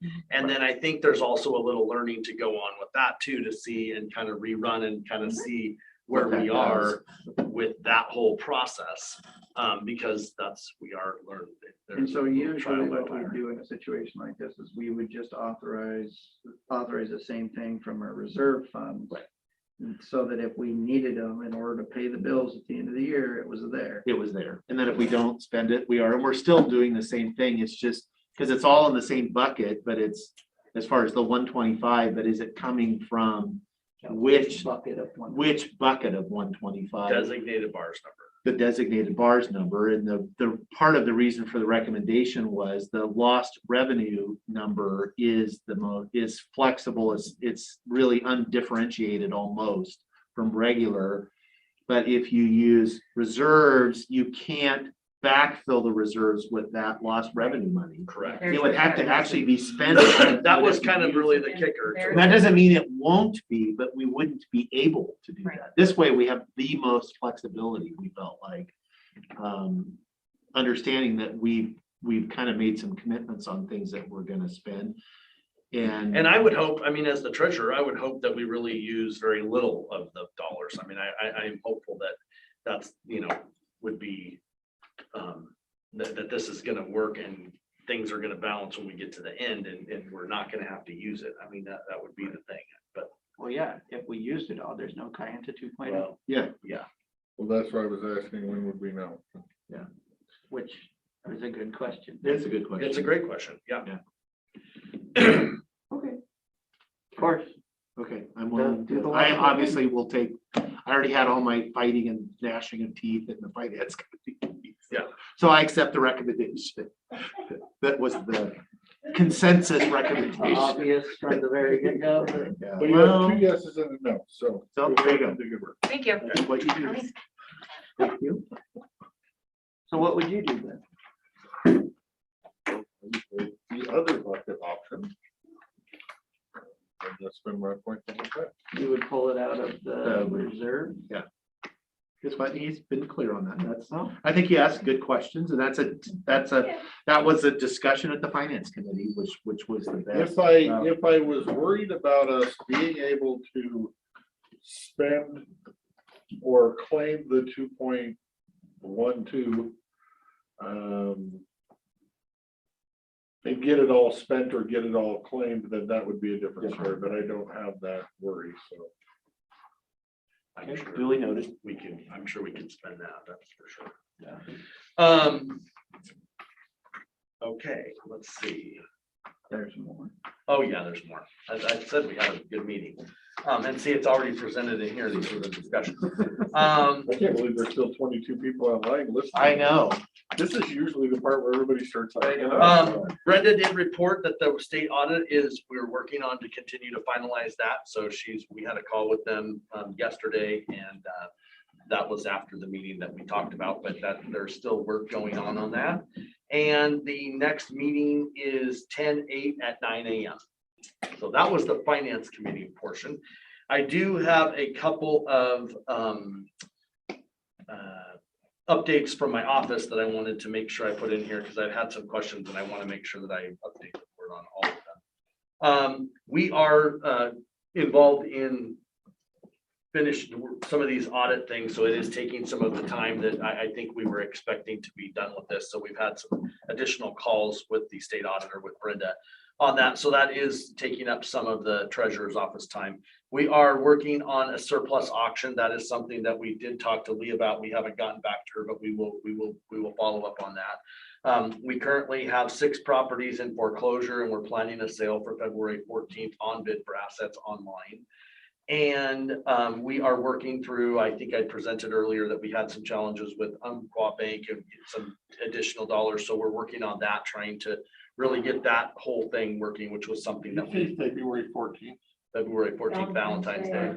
Say, That's actually the day the auction will close. So it actually starts a few days before that. I love you believe so much. I bought you a house, a fixer upper. a fixer upper. I think we have a couple of those. 1976 single wide I was Centerville. trying Got a to smoke a stay deal away on. Yeah, top of Fender. Have a second or a third too. I was trying to stay away. And then, so we've been working On the on boat. banking, and so that has taken some more time. And then the last thing is, Commissioner Anderson asked me, and we will get back on the White Salmon property. We need to get that finalized. We've got the paperwork. It just kind of got set aside. And your tax or your mill site in the Triangle, those are the other 2 ones that we have done some work on. We just haven't finalized them to bring them down to you. So those are just a few things that I've been asked about, and I wanted to make sure that they have not gone off the list. We just kind of got waylaid on a couple other projects. Things seem to pop out of the woodwork that we weren't expecting. Really? That's what happens when you're having fun. That's a good way to put it. Okay. Is there any questions or things I have not covered? No, that was a very good presentation and very thorough. Thank you. Excellent. Thank you, gentlemen. I appreciate it. Have a great day. All right, I did get a note from the prosecuting attorney is unavailable. He didn't have any issues to bring to us. He's in Zoom training all afternoon, which sounds like, sounds really. Did we ever get a response to our request from the prosecutor on the audio? Oh, we still have not. Okay. And then. Okay. Any other matters to come before the board today? Yeah, there was one this morning that I was gonna bring up there. Our first set, and then I remembered it at lunch, and now I forgot it. I know that you mentioned that I probably should double check check your list. My notes. Your list. I already brought that up. The scheduled meeting with Mossberg.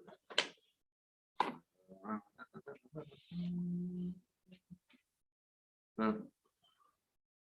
Okay, understanding we will be back on Thursday for budget workshops. We will, all three of us separately will be here tomorrow for union negotiations as well. The full week.